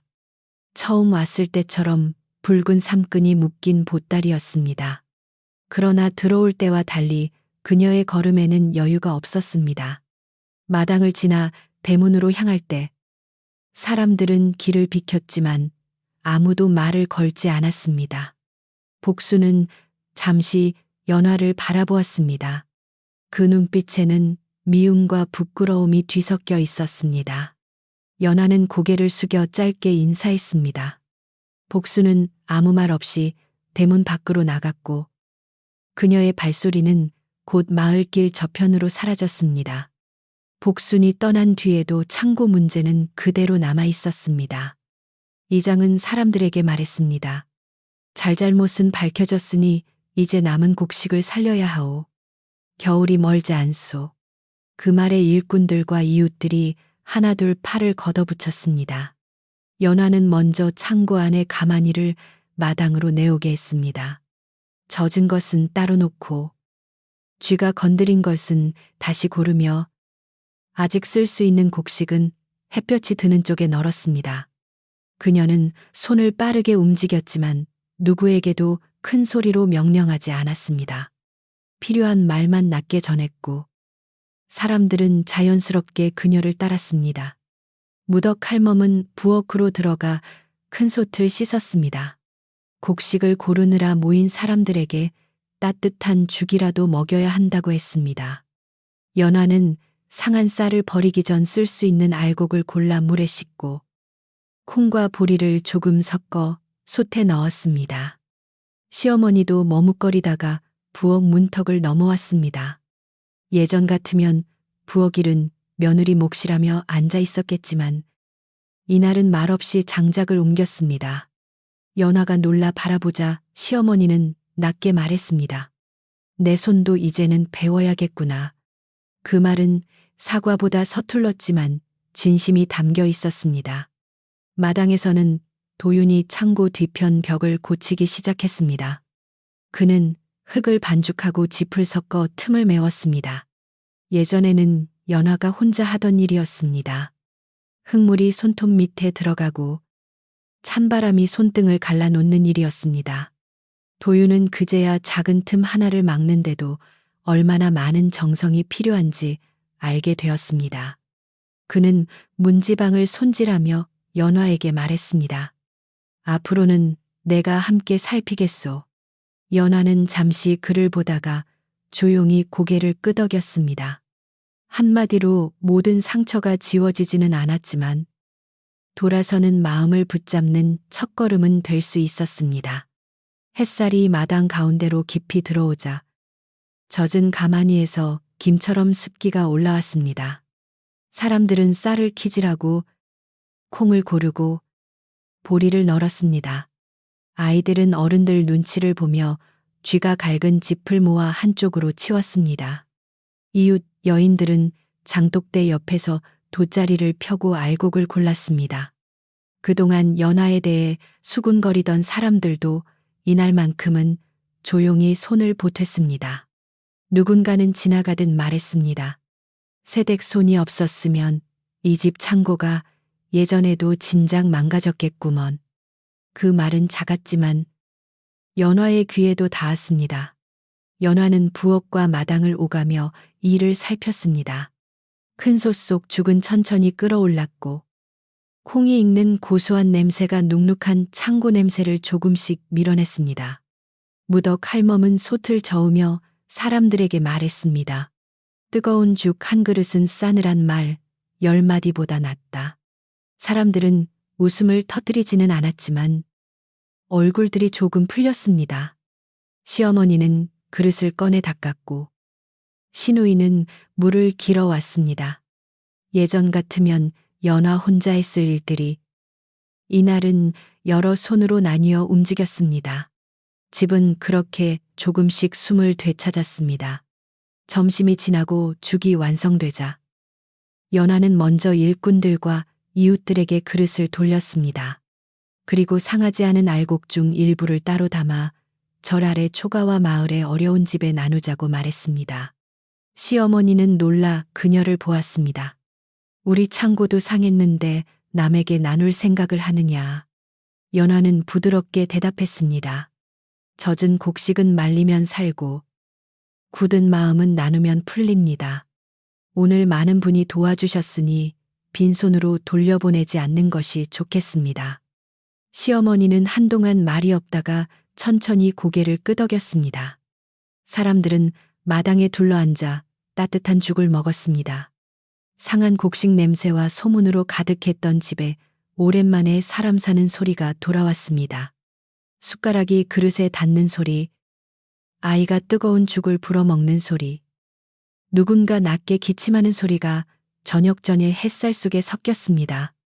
이장은 죽 한 그릇을 비우고 시어머니에게 말했습니다. 오늘 일은 오래 기억해야 하오. 큰 집일수록 곡식보다 사람을 먼저 살펴야 하오. 시어머니는 아무 변명도 하지 않았습니다. 그녀는 그저 연화를 바라보다가 고개를 숙였습니다. 해가 서쪽으로 기울 무렵 창고 안은 어느 정도 정리되었습니다. 젖은 가마니는 모두 밖에 널렸고 쓸 수 없는 곡식은 따로 묻을 준비를 했으며 남은 쌀과 보리는 새 자리로 옮겨졌습니다. 연화는 바닥에 다시 마른 재를 얇게 뿌리고 벽에서 한 뼘 떨어진 곳에 나무 받침을 놓았습니다. 말린 풀잎 묶음도 구석에 걸었습니다. 사람들은 그 모습을 보며 고개를 끄덕였습니다. 전에는 보이지 않던 작은 손길들이 이제는 모두에게 분명히 보였습니다. 집을 지키는 일은 큰 소리가 아니라 반복되는 조심에서 나온다는 것을 알게 된 것입니다. 시어머니는 창고 앞에 서서 품속에서 열쇠꾸러미를 꺼냈습니다. 그것은 복순에게 넘겼던 바로 그 열쇠였습니다. 그녀는 한참 동안 그것을 손에 쥐고 있다가 연화에게 다가왔습니다. 마당에는 아직 몇 사람이 남아 있었고 도윤도 곁에 서 있었습니다. 시어머니는 예전처럼 명령하듯 주지 않았습니다. 두 손으로 열쇠를 받쳐들고 떨리는 목소리로 말했습니다. 네가 다시 맡아주겠느냐? 내가 빼앗은 것이 열쇠만은 아니었다. 연화는 그 말을 듣고 눈을 낮추었습니다. 열쇠보다 무거운 것은 그 안에 담긴 인정이었습니다. 연화는 열쇠를 바로 받지 않았습니다. 그녀는 잠시 창고 안을 바라본 뒤 말했습니다. 제가 맞더라도 혼자 지키지는 않겠습니다. 창고는 집안 모두의 것입니다. 서방님도 살피시고 어머니도 보시고 일꾼들도 함께 알아야 합니다. 시어머니는 그 말에 고개를 끄덕였습니다. 도윤도 곧바로 대답했습니다. 그렇게 하겠소. 다시는 당신 혼자 그림자처럼 일하게 두지 않겠소. 연화는 그제야 두 손으로 열쇠를 받았습니다. 차가운 쇠붙이가 손바닥에 닿았지만 이번에는 예전처럼 외롭지 않았습니다. 저녁이 가까워지자 마을 사람들은 하나둘 돌아갔습니다. 대문 밖으로 나가며 그들은 낮은 목소리로 오늘 본 일을 이야기했습니다. 가난한 며느리가 아니라 집을 살린 며느리였네. 말은 함부로 옮기면 안 되겠어. 쌀알보다 소문이 더 쉽게 흩어지니 그런 말들이 담장을 넘어 마을길로 퍼졌습니다. 연화는 그것을 들으며 마음이 복잡했습니다. 누명이 벗겨졌다는 안도와 그 누명이 생기기까지의 아픔이 함께 남아 있었습니다. 하지만 마당을 쓸던 빗자루 소리는 조금씩 그 마음을 고르게 만들어 주었습니다. 밤이 내려앉기 전 한시집 부엌에는 다시 불이 피었습니다. 시어머니는 연화에게 방으로 들어가 쉬라고 했지만 연화는 남은 죽을 데우고 그릇을 씻었습니다. 이번에는 시누이가 곁에서 물을 부어주었고 도유는 장작을 쌓아 두었습니다. 무덕 할멈은 문턱에 앉아 그 모습을 바라보며 희미하게 웃었습니다. 그녀는 마지막으로 말했습니다.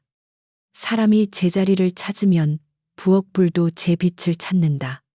그 말이 끝나자 부엌 안의 불빛이 솥뚜껑에 부드럽게 번졌습니다. 낮에 소라는 서서히 가라앉고 집은 오랜 숨을 내쉬듯 조용해졌습니다. 그날 밤 연화는 다시 자신의 작은 방에 들어갔습니다. 방 안은 며칠 비워둔 탓에 조금 차가웠지만 낯설지는 않았습니다. 그녀는 보자기를 풀어 바늘쌈과 나무빗을 제자리에 놓았습니다. 창밖에서는 도윤이 창고문을 다시 확인하는 발소리가 들렸고 안채에서는 시어머니의 낮은 기침 소리가 들렸습니다. 연화는 등잔불을 낮추고 잠시 두 손을 무릎 위에 올려두었습니다. 집은 아직 완전히 따뜻해진 것은 아니었지만 적어도 오늘 밤에는 누구도 그녀를 도둑이라 부르지 않았습니다. 그 사실만으로도 긴 하루 끝의 숨이 조금은 편안해졌습니다. 며칠이 지나자 한시집 마당의 소라는 천천히 가라앉았습니다. 창고 앞에 널어두었던 가마니들은 햇볕과 바람을 맞으며 조금씩 말랐고 쓸 수 있는 곡식은 새 자루에 담겨 가지런히 쌓였습니다. 북쪽 벽에는 도윤이 새로 바른 흙이 단단히 굳어갔고 문지방 아래 틈에는 집과 진흙이 빈틈없이 메워졌습니다. 연화는 아침마다 창고문을 열어 냄새를 살피고 손바닥으로 바닥의 재를 가볍게 쓸어 보았습니다. 예전과 같은 일이었지만 이제는 그 일을 지켜보는 눈들이 달라져 있었습니다. 시어머니는 더 이상 마루 위에서 연화를 부르며 날선 말을 던지지 않았습니다. 처음 며칠은 무엇을 어떻게 말해야 할지 몰라 자꾸 입을 다물었지만 침묵 속에서도 태도는 변했습니다. 아침상이 차려지면 예전처럼 밥그릇만 살피지 않고 연화에게 먼저 국이 따뜻하구나 하고 말했습니다. 그 한마디가 서툴고 작아도 부엌 안의 공기는 달라졌습니다. 연화는 고개를 숙이며 입에 맞으시면 다행입니다. 하고 대답했습니다. 서로의 상처를 단숨에 덮지는 못했지만 차가운 땅에도 햇살은 조금씩 스며드는 법이었습니다. 도유는 새벽마다 연화와 함께 우물가로 갔습니다. 처음에는 물동이를 들어주겠다며 서툴게 나섰다가 연화에게 웃음을 사기도 했습니다. 그는 물을 너무 많이 담아 흔들리게 하거나 두레박줄을 엉키게 만들곤 했습니다. 그러나 연화는 나무라지 않고 조용히 알려주었습니다. 줄은 손목에 감지 말고 손바닥으로 잡아야 합니다. 그래야 물이 흔들려도 놓치지 않습니다. 도유는 그 말을 듣고 다시 해보았습니다. 우물가 여인들은 그 모습을 보고 낮게 웃었지만 그 웃음에는 예전에 비웃음이 없었습니다. 마을 사람들의 말도 바뀌었습니다. 우물가에서 연화를 두고 수군거리던 여인들은 이제 그녀가 지나가면 먼저 길을 비켜주었습니다.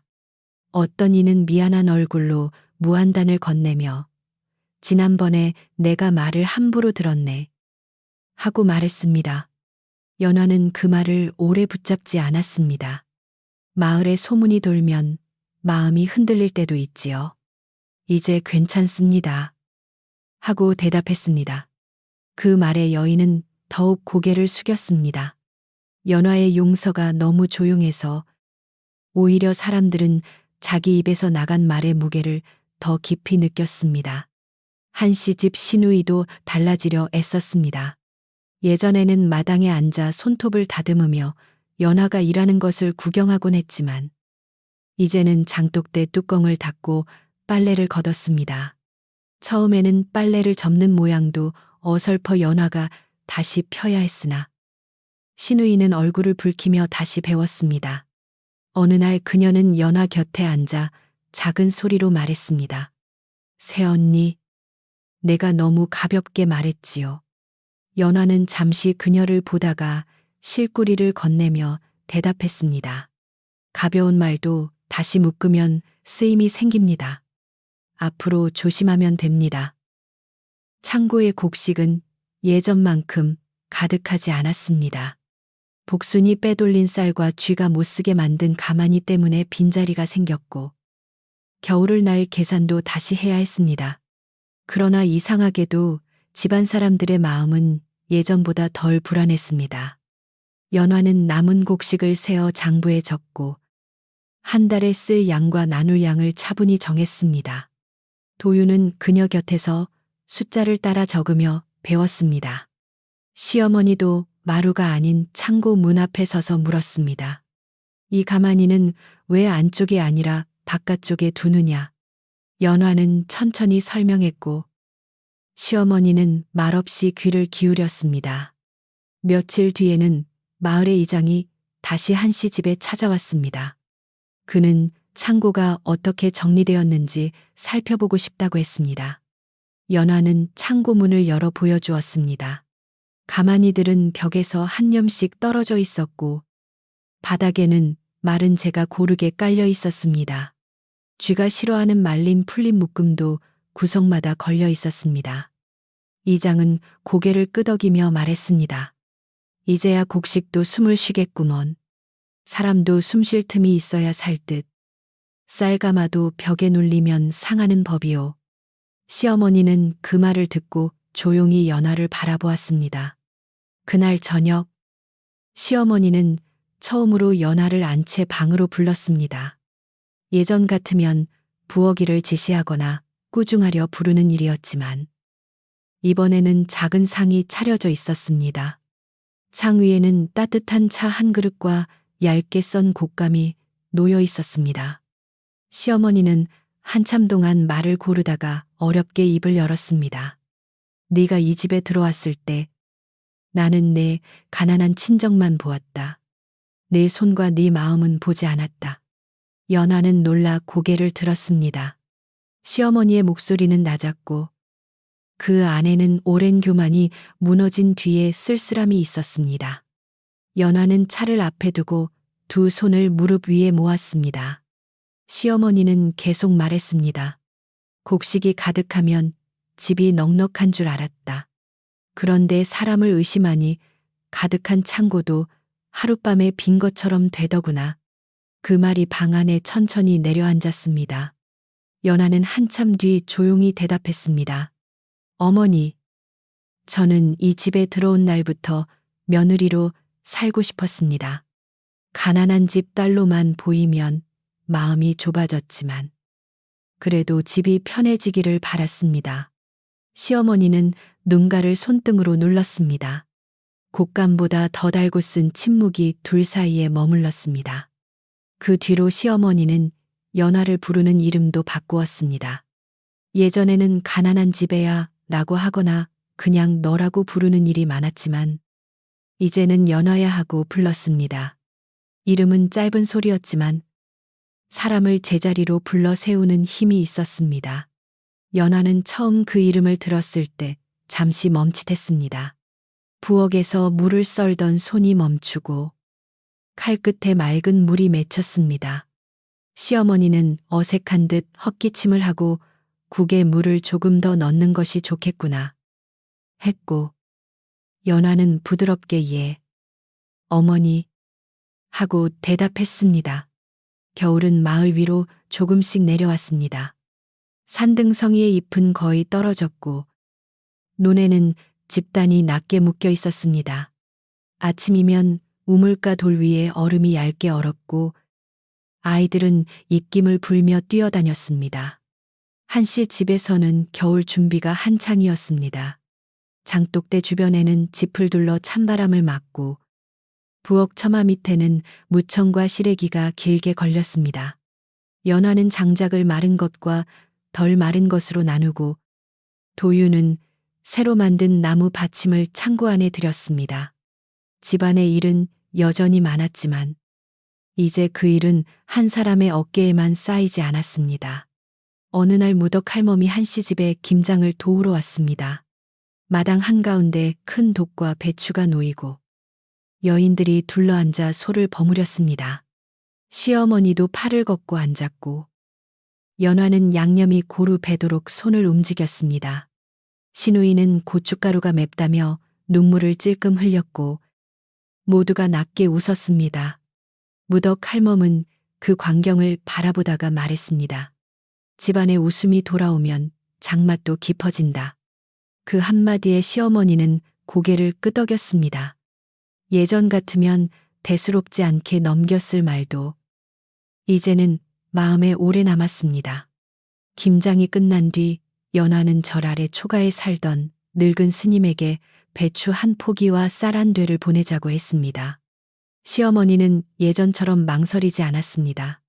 그래, 그곳은 네가 며칠 머물렀던 곳이니 빈손으로 둘 수 없지 하고 말했습니다. 도유는 짐을 챙겨 직접 다녀오겠다고 했습니다. 연화는 그 말을 듣고 살짝 웃었습니다. 그 초가는 그녀가 쫓겨나 외롭게 앉아있던 곳이었지만 이제는 부끄러운 기억만 남은 곳이 아니었습니다. 그곳에서 그녀는 울지 않고 사실을 준비했고 다시 돌아올 힘을 모았습니다. 며칠 뒤 복순이 팔았던 쌀값의 일부가 이장을 통해 돌아왔습니다. 복순은 다른 마을 친척집으로 떠났고 더는 한씨 집에 나타나지 않았습니다. 돈은 많지 않았지만 시어머니는 그것을 창고에 넣지 않고 연화에게 맡겼습니다. 이 돈은 네 이름을 더럽힌 값의 일부다. 네가 쓰임을 정해라. 연화는 잠시 생각하다가 말했습니다. 상한 곡식을 골라주신 일꾼들과 마을 어른들에게 따뜻한 밥을 대접하고 싶습니다. 남은 것은 봄에 쓸 종자로 두면 좋겠습니다.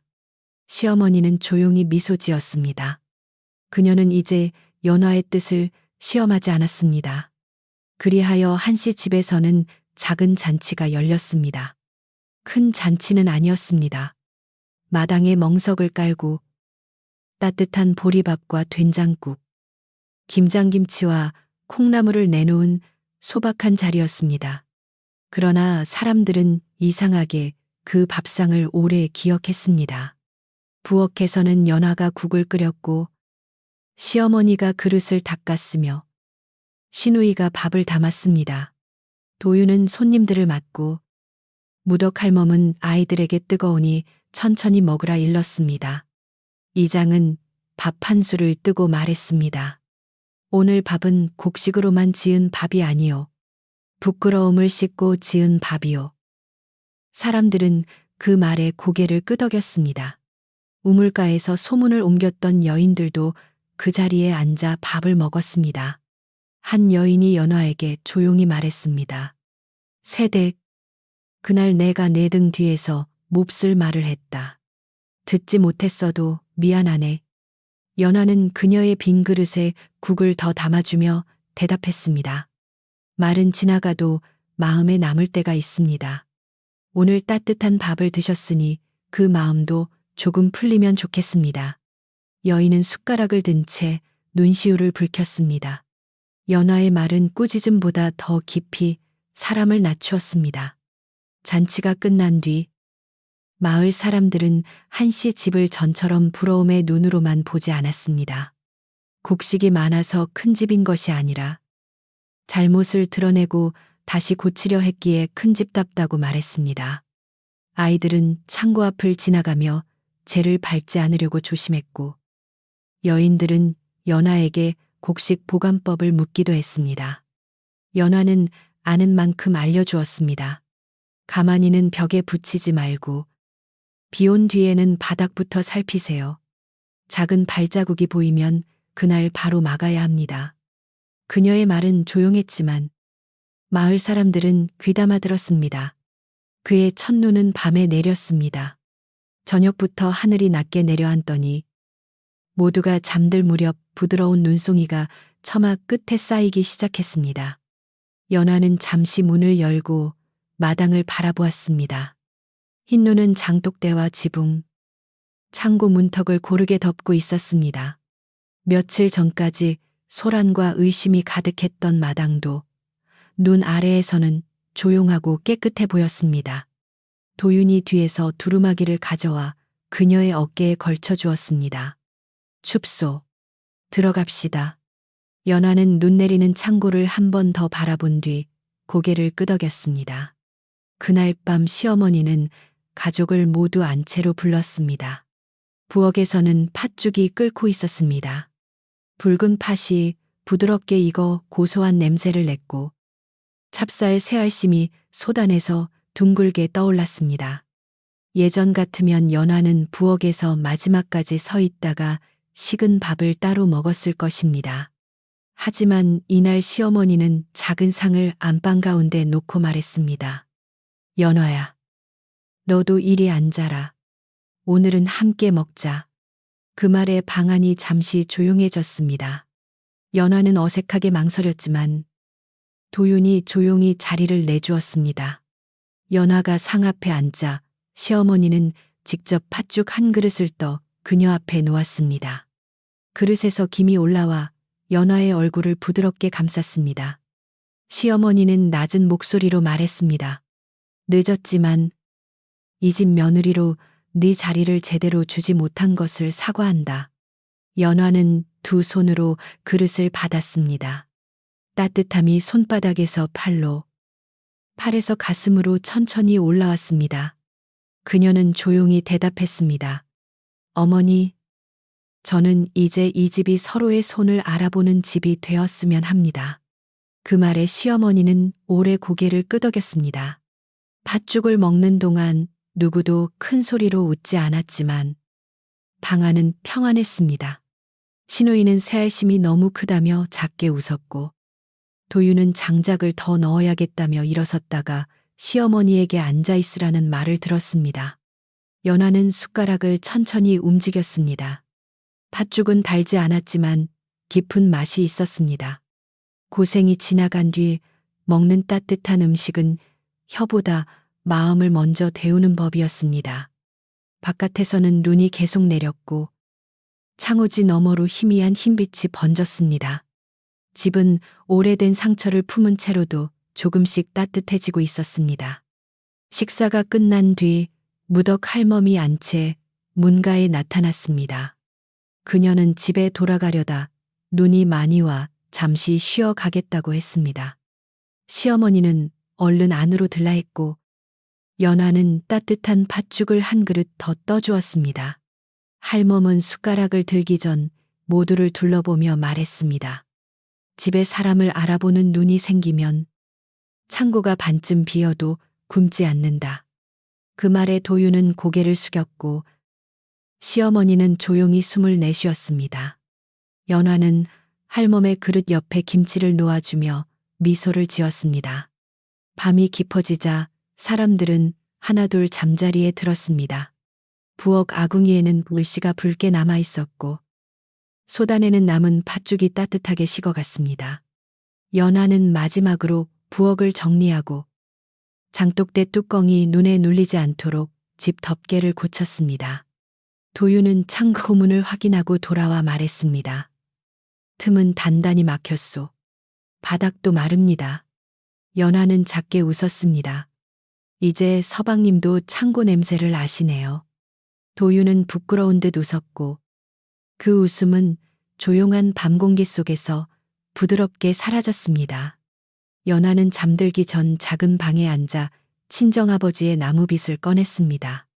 손때가 묻은 빗살을 손가락으로 천천히 쓸며 그녀는 오래전 아버지의 말을 떠올렸습니다. 마음이 가난해지면 사람이 굶는다는 말이었습니다. 그녀는 그 말을 붙잡고 많은 밤을 지나왔습니다. 오늘의 한시집은 아직 완전하지 않았고 잃은 곡식도 많았으며 마음의 자국도 남아 있었습니다. 하지만 적어도 누군가를 낮추어 자기 배를 채우려는 마음은 조금 물러났습니다. 연하는 그것만으로도 고마웠습니다. 다음 날 아침, 눈은 그쳤고 마을은 흰 이불을 덮은 듯 고요했습니다.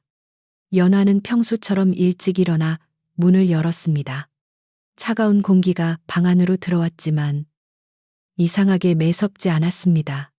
마당에는 도윤이 먼저 나와 눈을 쓸고 있었고 시누이는 부엌에서 물을 데우고 있었습니다.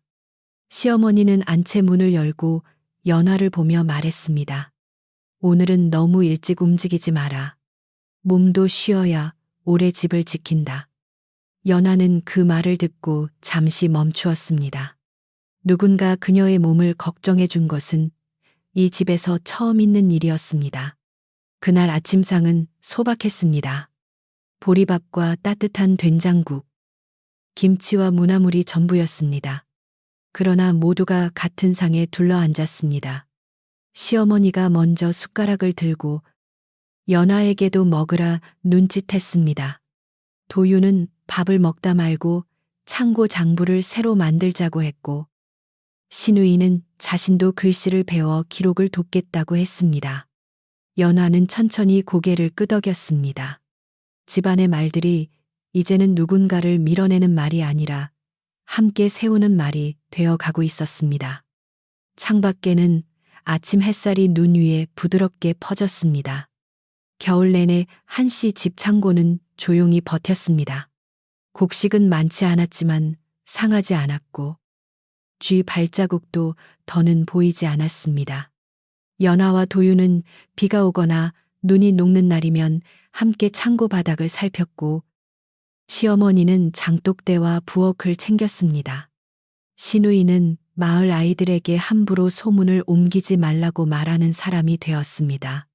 무덕 할멈은 가끔 찾아와 마당볕에 앉아 그 모습을 바라보았습니다. 그녀는 더 많은 말을 하지 않았습니다. 집이 스스로 배운 뒤에는 충고도 쉬어야 한다는 것을 아는 듯 했습니다. 봄이 가까워질 무렵 창고 한쪽에는 세종자로 남겨둔 보리가 조심스럽게 쌓여 있었습니다. 연화는 그것을 볼 때마다 빈 창고가 끝이 아니라 시작이 될 수 있음을 생각했습니다. 잃은 곡식은 아까웠지만 그 일로 집안 사람들이 서로를 다시 보게 되었으니 아주 헛된 손실만은 아니었습니다. 어느 따뜻한 오후, 시어머니는 연화에게 말했습니다. 올봄 첫 보리는 내 손으로 뿌리 잡구나. 연화는 놀라 웃었습니다. 함께 뿌리시면 더 잘 자랄 것입니다. 시어머니도 따라서 웃었습니다. 그의 봄이 오면 논둑에는 다시 푸른 싹이 올라올 것이고 한씨 집 마당에도 뜯단이 다시 쌓일 것이었습니다. 그러나 사람들은 이제 곡식이 가득한 창고만 보고 집을 판단하지 않을 것입니다. 누가 새벽에 불을 살리는지, 누가 젖은 바닥을 살피는지, 누가 억울한 사람의 말을 들어주는지도 보게 될 것입니다. 연화는 대단한 보상을 바라지 않았습니다. 그저 이름으로 불리고 같은 상에 앉고 자신의 손길이 의심이 아니라 믿음으로 남기를 바랐습니다. 그 바람은 눈 녹은 물처럼 조용히 집안 곳곳으로 흘렀습니다. 마지막으로 그 겨울의 어느 깊은 밤, 연화는 부엌 문을 닫고 마당에 잠시 섰습니다. 하늘에는 별이 맑았고 창고 문에는 달빛이 은은히 내려앉아 있었습니다. 바람이 처마 끝을 스치고 지나갔지만 집 안에서는 팥죽 냄새와 장작불 냄새가 희미하게 남아 있었습니다. 시어머니가 안채에서 부드럽게 불렀습니다. 연화야, 춥다. 이제 들어와 쉬어라. 연화는 그 소리를 듣고 조용히 미소 지었습니다. 그리고 낮게 말했습니다. 네, 어머니. 이제 집이 따뜻하니 저도 편히 쉬겠습니다.